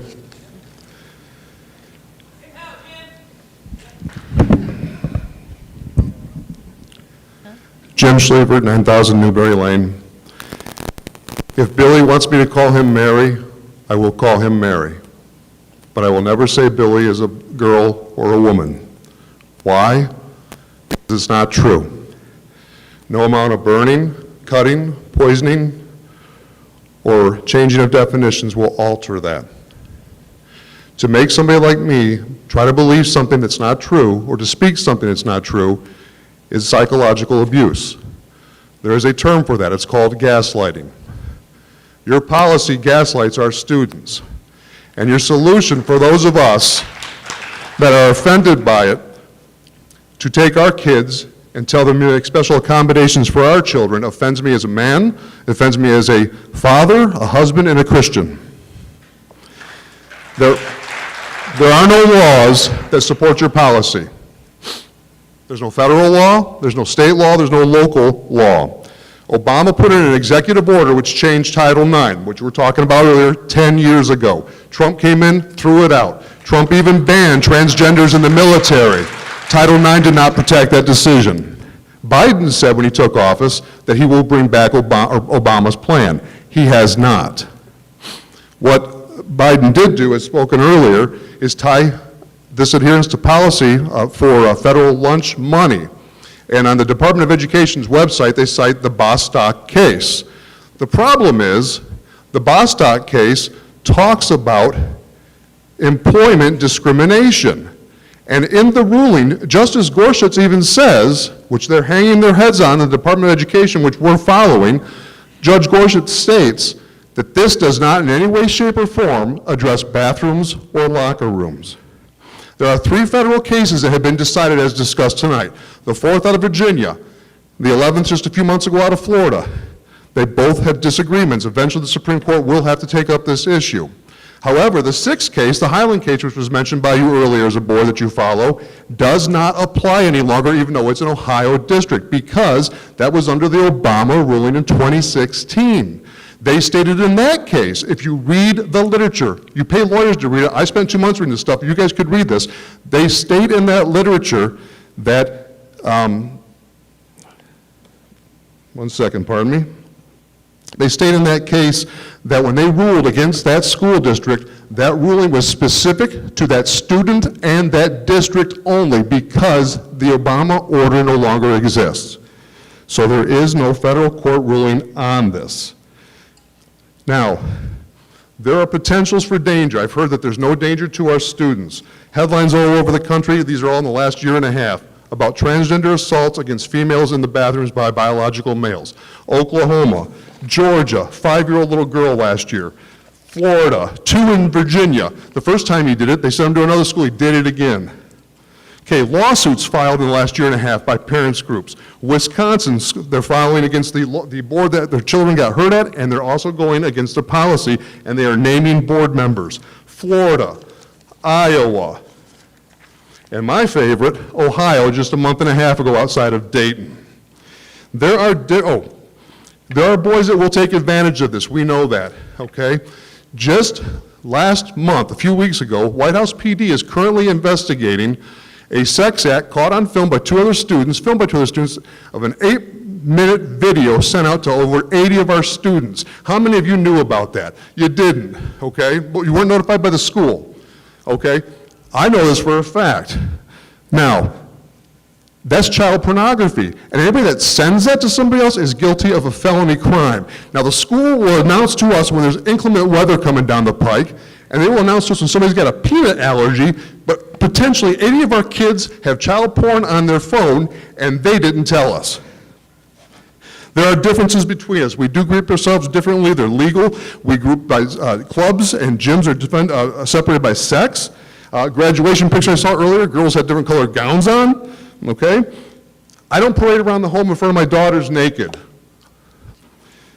They don't want me to, and they don't want me in the bathroom when they're using it. They certainly don't want boys or strangers in there either.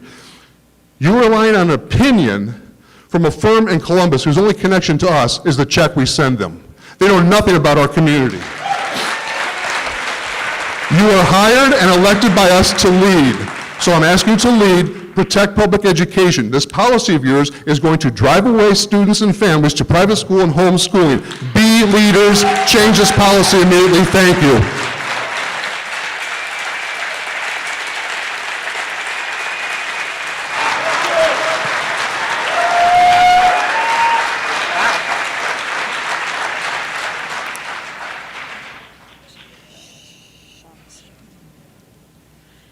Shaughnessy Miller.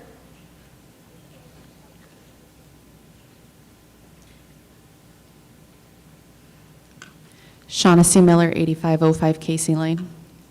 Thank you to all the Anthony Wayne staff in our school system who are under immense amount of pressure from recent events.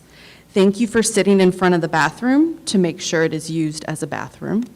Thank you to those who are walking students in groups to make sure everyone is comfortable. Many of these teachers have bachelor's or master's degrees. They don't have a degree in babysitting or childcare. They are professionals who are educating our children. That is their role. Our teachers, counselors, support staff, and principals make this school system great. Please support them. Thank you to the school nurses for taking care of our students and for being flexible for more students using your bathroom. As a reminder, although we want to feel comfortable, the prime purpose of having a school nurse is that nurse to be able to aid and help those who are sick and have other chronic illnesses. The many using the bathroom cannot be a long-term solution. Thank you to the school board for the time they are taking to read and respond to numerous emails. We are aware that this is an unpaid position. Your service does not go unnoticed, and your role is crucial in our children's lives. I think many would agree that our school system works really hard to offer a good learning experience. We have a well-rounded educational program. It takes a lot of time and effort to pull off what occurs at these schools with such a standard. Our national educational system has been through it all the last couple years, making schools a confusing and anxious place for staff, students, and parents. This district needs to set the standard. We not only be a front leader in educating, guiding, and protecting our children, we need to lead like a general. If you are a parent and are tired of seeing uncontrolled chaos from our government, our media, cities, and schools, please email your governor, elected officials, superintendent, state, and local school board. I know everyone in this town works long hours, but honesty and truth seem irrelevant anymore, and our children need us to advocate for them. Like many parents, I have had to have some conversations with my 13, 10, and 8-year-old. I explained to my daughters and son what changes were happening within their schools. I asked them how that made them feel about using the bathroom at the school, and one said it would be uncomfortable. Another said, why? And the last response, does it really matter how I feel? They made it a rule.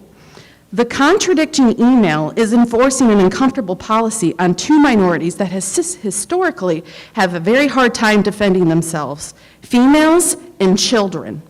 Yet, we are taking away their innocence. We are forcing them to mature beyond their years. Do we allow elementary students to run Anthony Wayne fiscal budgets? No. Do we allow middle schoolers to determine the curriculum used with in these school walls? No. Do we allow high schoolers to do any strategic or vision planning? No. Why are these all answers no? Because they are minors. They don't have life experience. Does that mean we disrespect and don't listen to how a child feels? Absolutely not. I emailed the superintendent last week. I would like to address the case law that the superintendent referred to in his student restroom and locker room email. This case law is what our school is basing their standing on. In 2016, an elementary-aged student, an 11-year-old individual, in an Ohio school challenged our entire biological system. Now go back when you were 11. What was your mindset at age 11?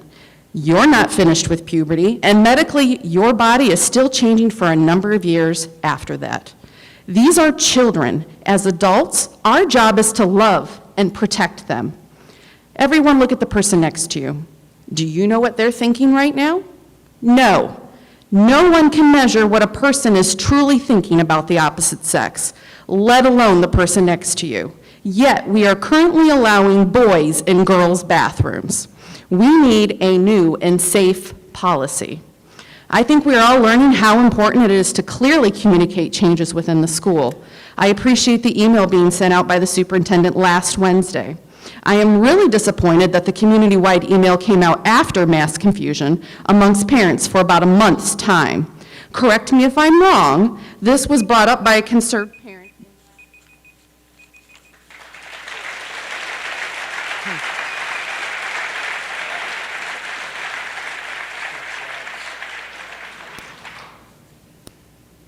Troy Shallotz.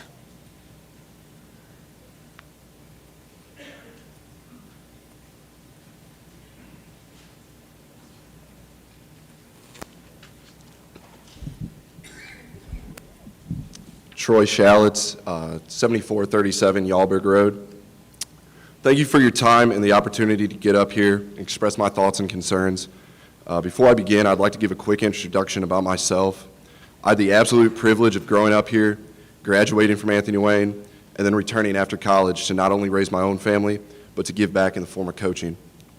I've been an advocate for this school district and have the utmost respect for numerous teachers and administrators all throughout the district. I owe them all many thanks and for preparing me for life and my career. With all that being said, though, I'm here tonight to express my concerns regarding the policy I was made aware of late last week. What our children are taught in our schools should always be rooted in factual truths. The environment that surrounds them at school should not be any different. A society that chooses to govern off of feelings rather than truth is one that will fail. These are the exact words that I used last week in a tweet, along with a link to a petition. I made no mention of signing said petition. I named no specific individuals involved. I simply wanted to get others informed and the word out. Within 24 hours of sending out that tweet, I was asked to be quiet regarding the issue and urged by many people to not speak tonight. The same individuals who have referred to me as a leader in the past were now asking me to be quiet and allow others to speak for me. Unfortunately for them, I'm quite stubborn and someone who tends to think for myself, so that's why I'm here tonight. However, I'm not here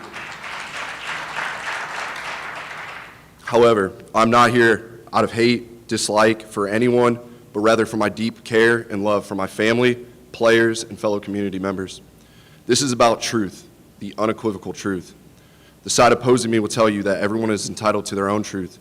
However, you don't get your own truth, just like you don't get your own adjectives. When we as a society decide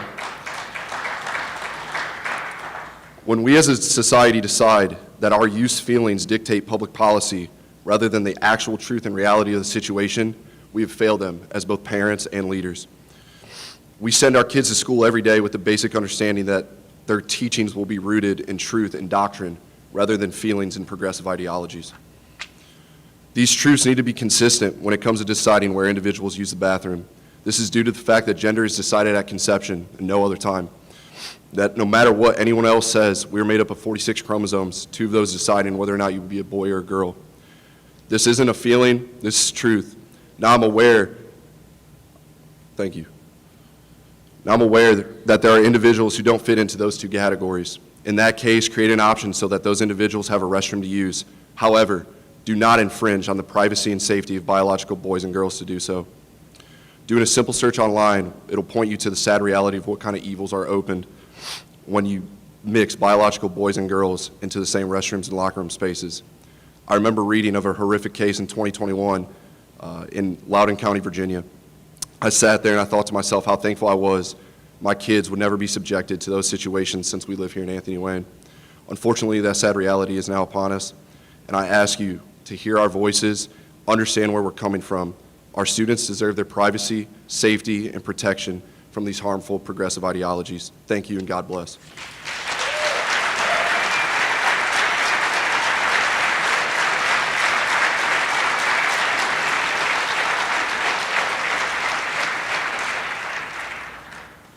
Elizabeth Aldridge.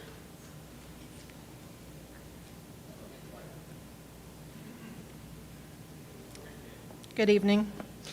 My name's Elizabeth Aldridge. I live on Oak Crossing Lane in White House.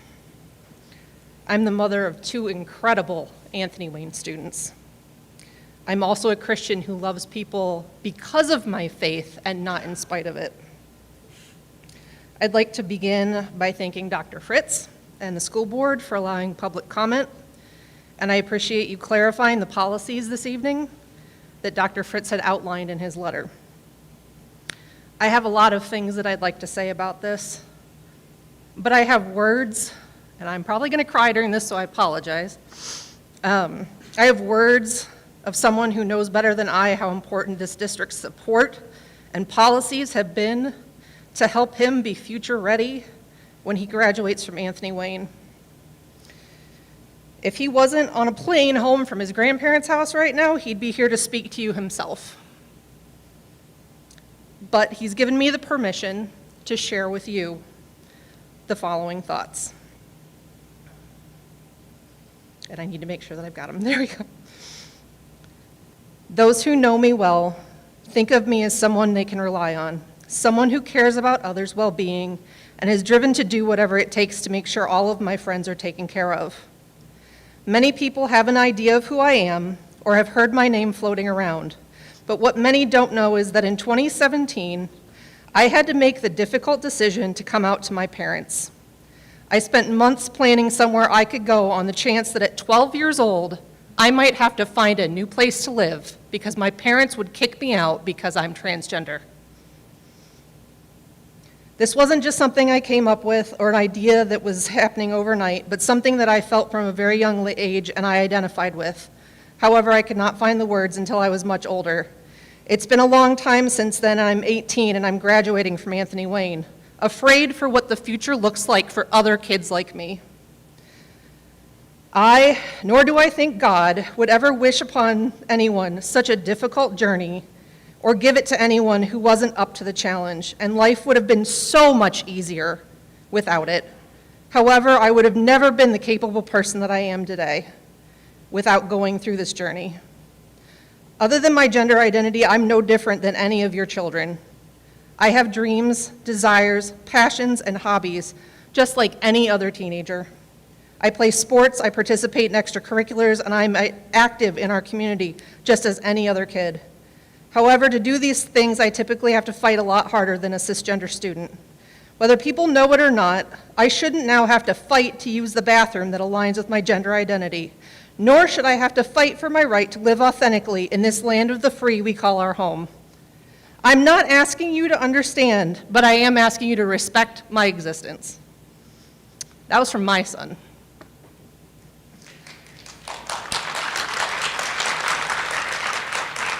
Since I have 2 minutes left, I'd like to let you know about a couple of things that are statistics. 90% of child sex abuse is committed by someone a child already knows. Not someone in a bathroom, not some random stranger, but virtually always someone a child trusts. A family member, a teen neighbor, a pastor, a family friend, or someone who the parent is dating. 30% of abusers are family members. 30%. Stop looking at the kids that are using the bathroom and start looking around you. An estimated 1 in 10 children are sexually assaulted before the age of 18, and the vast majority of child sex offenders are heterosexual, cisgender biological males, regardless of the gender of their victim. The number of stranger assaults committed by strangers in a public restroom who is also a transgender person is so remote that it is virtually non-existent statistically.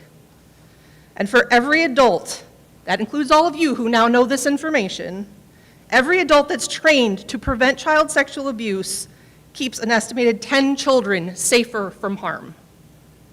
Thank you.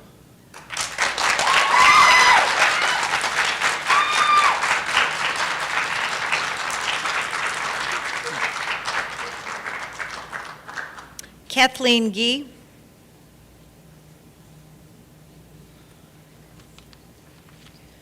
Excuse me, I'm not used to talking in front of a crowd this large. I live on Farmview in Waterville, and I've been a member of this community for nearly 20 years. I have a child in the high school.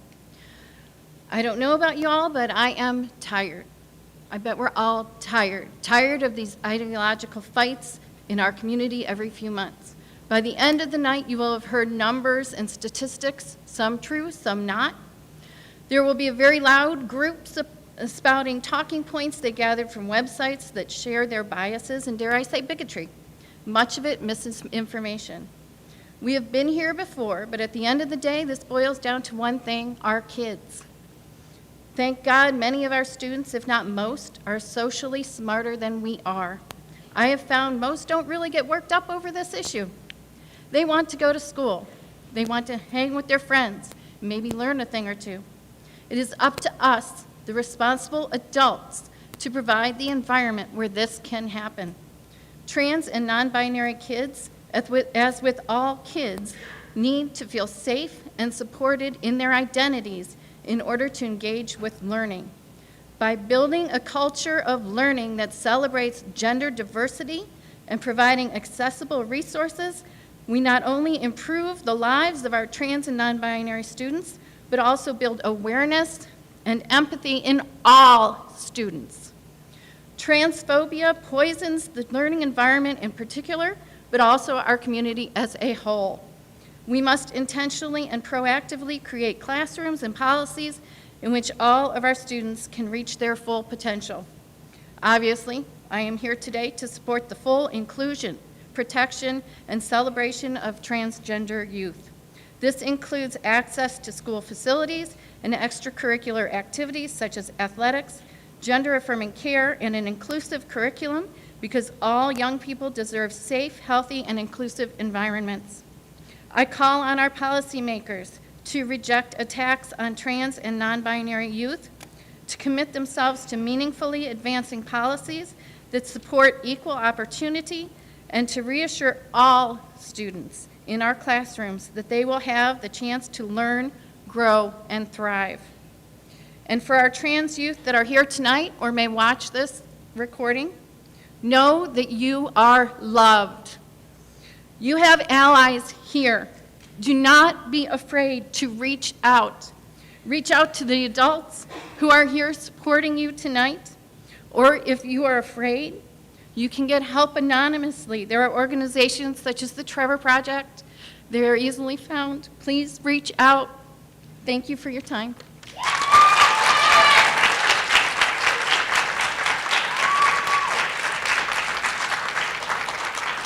Christy Glowacki.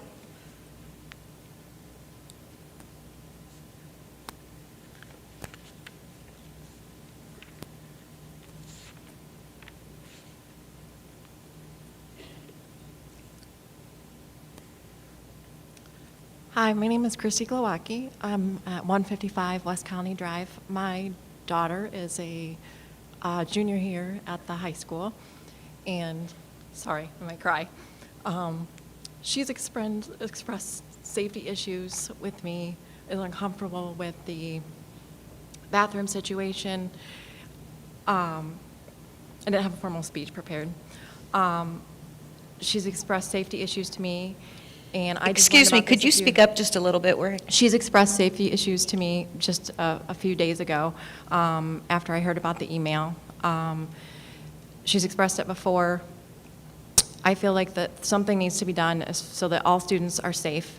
If there's going to be 3 genders, there should be 3 separate bathrooms to ensure the safety of both male, female, and transgender students. This hasn't been put into state or federal law, and Anthony Wayne has contradicted themselves in the email with saying that, you know, they can't make that decision, but yet they're enforcing the bathrooms that these students are allowed to use the same restrooms as female students, which poses a safety hazard or safety risk for these students. It puts both male and female students at risk for being in situations they should not be in. Students can be assaulted, both transgender and male, female.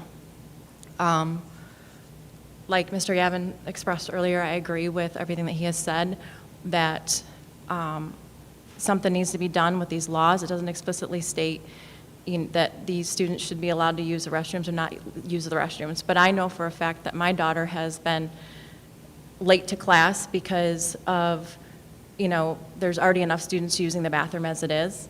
And if a student is uncomfortable, they have to use the gender neutral bathroom, and so these students are going to be late. So this needs to be addressed so that the students aren't late to class and it doesn't cause safety issues. So, sorry, that's all I had to say.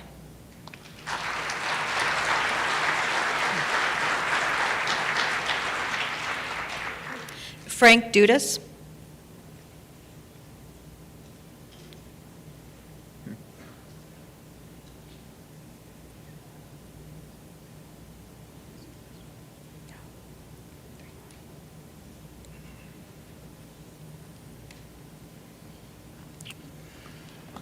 My name is Frank Dudas. I'm at 11850 Stiles Road. When the issue of transgender bathrooms and lockers use went viral on social media last week, I believe Jim Fritz realized he had a problem. When an online petition against transgender bathroom use got over 3,000 signatures on it, I believe Jim Fritz realized he had a problem. When the schools were taking the children as young as 11 years old and talking to them without their parents' permission about transgender bathroom use, Jim Fritz realized he had a problem. These problems, I believe, caused Jim Fritz to write the email for the sole purpose of damage control. Inside that email, Jim Fritz tries to deflect the problem on the lies that the transgender bathroom use is law. As Jim Schlievert and others explained earlier, this is not law. It is guidance. Jim attempted to do the same thing with the mask policy during COVID, saying that mask usage was law when it was merely a CDC guidance. I'm going to give you guys a phone number here. Our own Congressman, Derek Marin, his phone number, 614-466-1731, has told people in our group personally that allowing transgenders to use the bathroom of their choice is not a law. I encourage all of you to write Jim Fritz and ask him to show you the school policy on transgender bathroom use. Ask him to show you it in writing. He won't be able to because it does not exist. The other reason I'm up here tonight is I wanted to let the school board know that Troy Lutz's seat is not known by the Lucas County Board of Elections to be up for election this year. When I was at the elections board on Thursday to pick up my paperwork to run for the school board, they only had 3 seats on the books that were expiring. That was Pam Brent, Jeff Baden, and Jenna Gwynn. When I asked them about the 4th seat and how it was vacated over a year ago by Andy Preen, they told me they had no knowledge of the seat coming up for election. When Andy's seat was vacated, our school board filled it by a majority decision of the remaining members. Ohio Revised Code 3313.11 states that when this is done, it's a treasurer's job to inform the Board of Elections. Ohio Revised Code 3313.11 also goes on to state, each person selected by the board to fill a vacancy shall only hold office until the first day of January, immediately following the next regular Board of Education election. At that election, a special election to fill the vacancy shall be held. The term of the person chosen at the special election shall begin on the first day of January immediately following the election, and the person shall serve for the remainder of the unexpired term, which in this case would be 2 years. Whenever the need for a special election under this section becomes known, the Board of Education shall immediately give written notice of this fact to the Board of Elections. They should immediately give this in written notice to the Board of Elections responsible for conducting the election for that school district. This apparently has not been done. So whether the school board has let them know or not, let this serve as a notice that the Lucas County Board of Elections has no knowledge that Troy Lutz's seat is up for a special election. Thank you.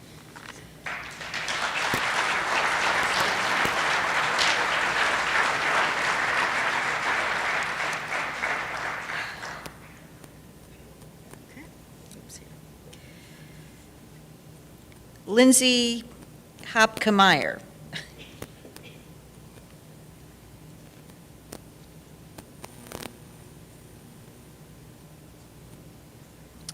Good evening. My name is Lindsay Hopkemeyer. I live in Waterville, Ohio. I'm a mom of 3 Anthony Wayne students, daughter at the junior high, daughter at the middle school, son at Waterville Primary. It is out of a pure heart of heaviness and concern that I stand before you this evening.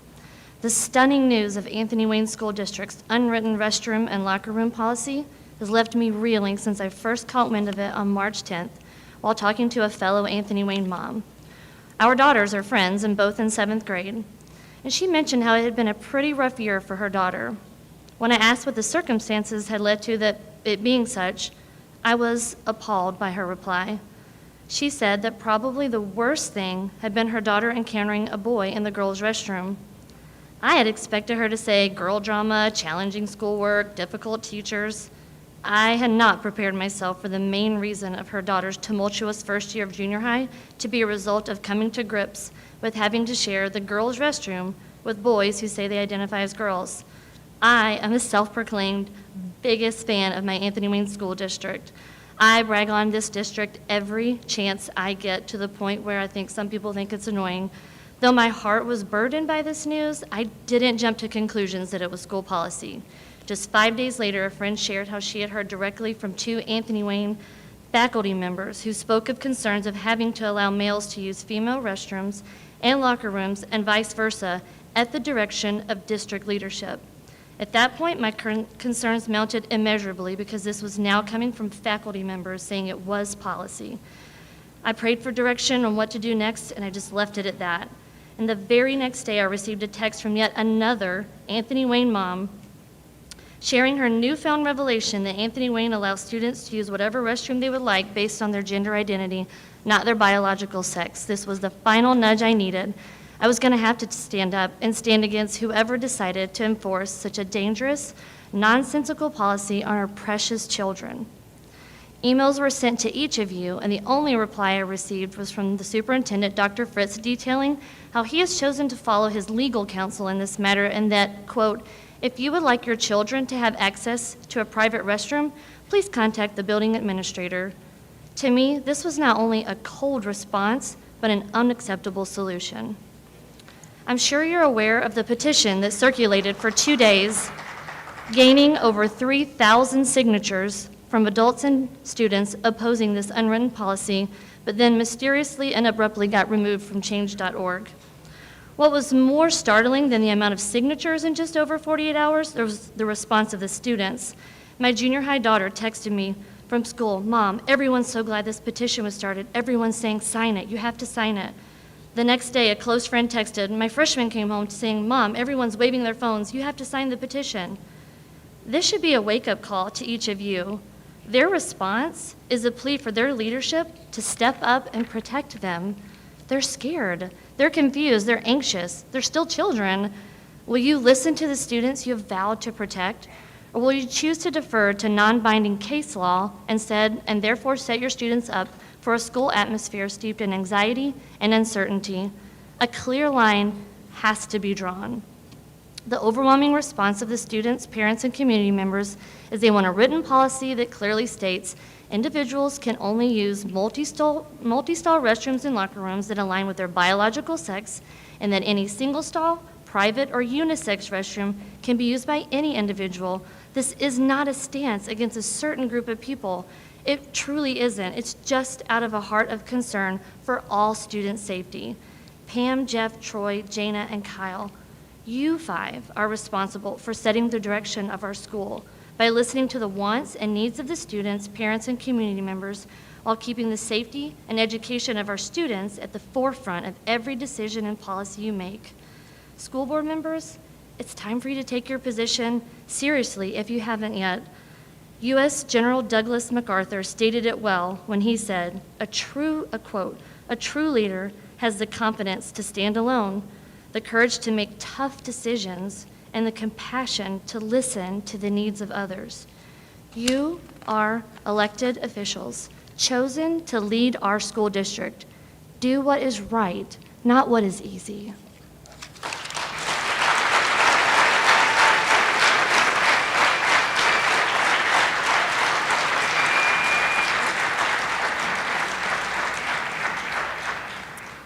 Ella Hopkemeyer.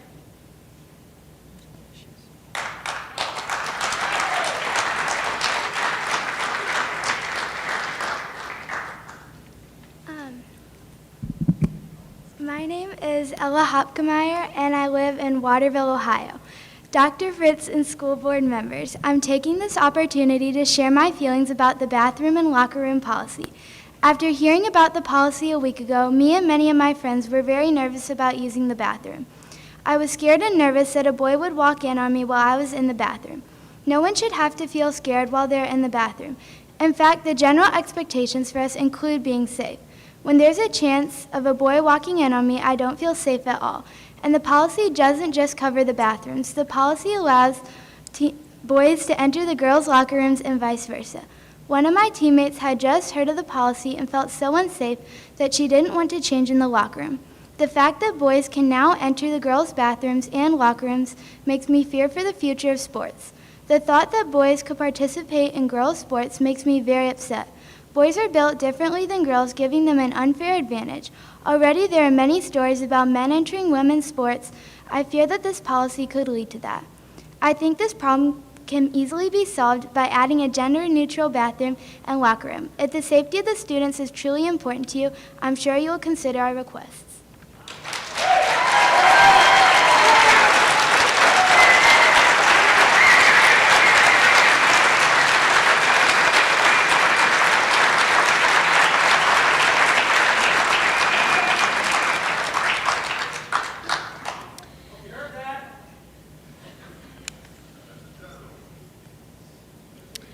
Our last speaker is Marissa Moore.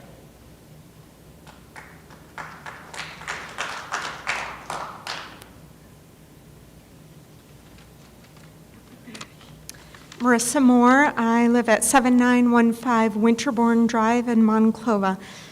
I'd like to start by saying thank you to all of you for serving. It's a job that I could not do, and we're just so thankful for Anthony Wayne Local Schools and for the board and for the parents. I'm a mom of 3 Anthony Wayne kids. I have 2 XYs in 8th and 9th grade and an XX in 4th grade. I have a bachelor's degree in nursing and a master's in anesthesia, and I've been practicing in the Toledo area for over 20 years, and I've put some of you to sleep.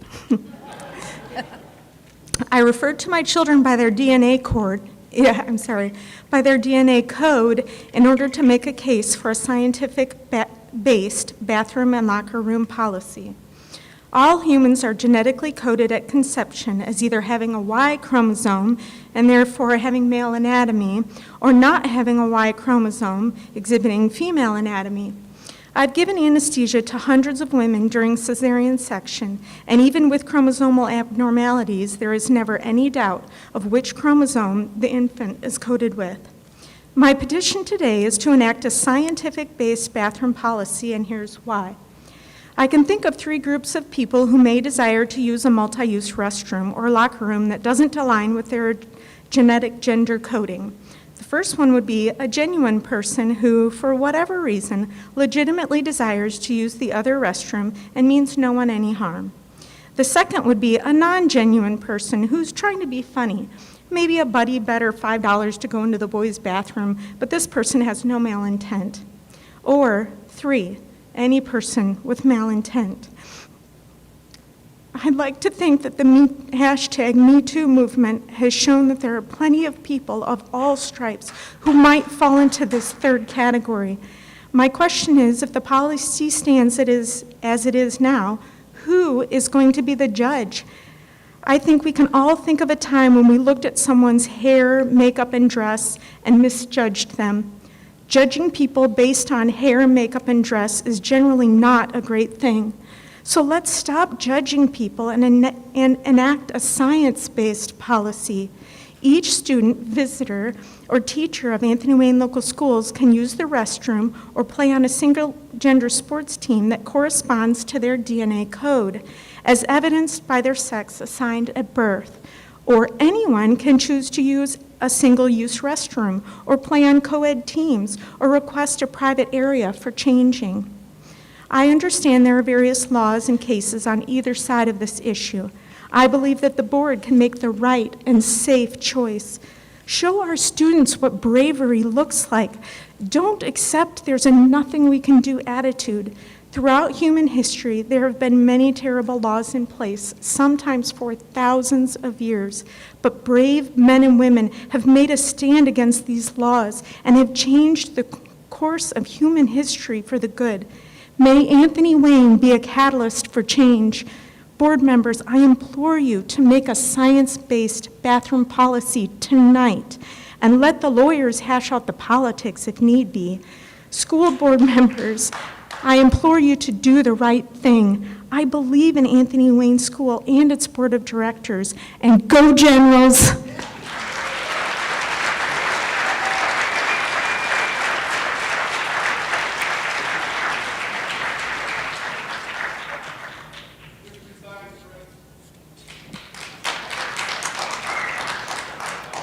Wow.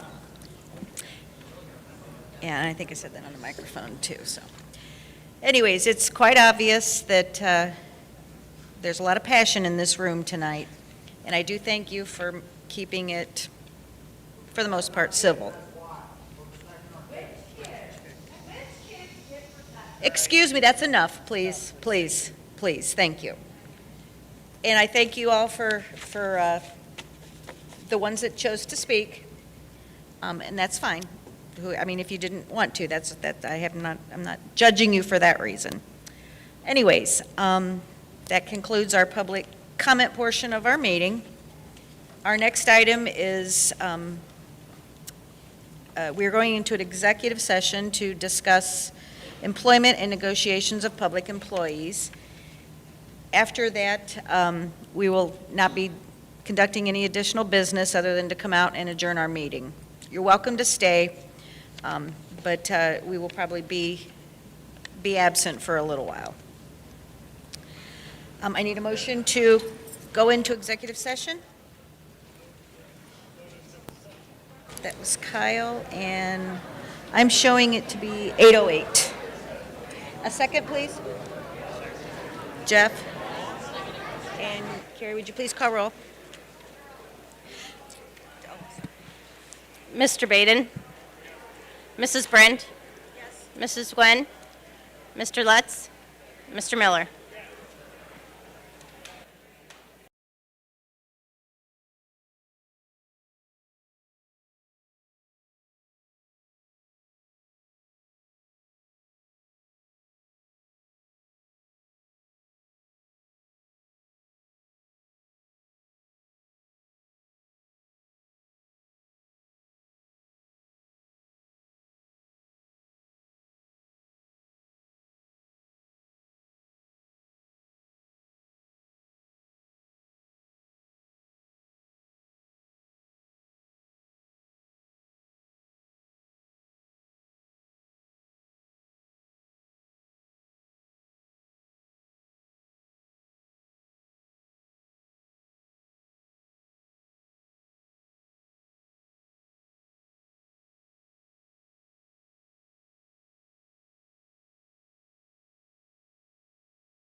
All right, we have returned from executive session. I need a motion to return to regular session.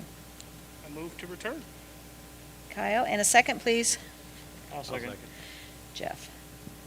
Carrie, would you please call roll? And what- Mr. Baden? Yes. Mrs. Brent? Yes, Mrs. Gwynn? Yes. Mr. Lutz? Yes. Mr. Miller? Yes. and that was 9:05. And now I need a motion to adjourn. Make a motion to adjourn. Kyle, and a second. I'll second. Troy. Carrie, would you please call roll? Mr. Baden? Yes. Mrs. Brent? Yes. Mrs. Gwynn? Yes. Mr. Lutz? Yes. Mr. Miller? Yes. All righty. Thank you all, for everyone that attended.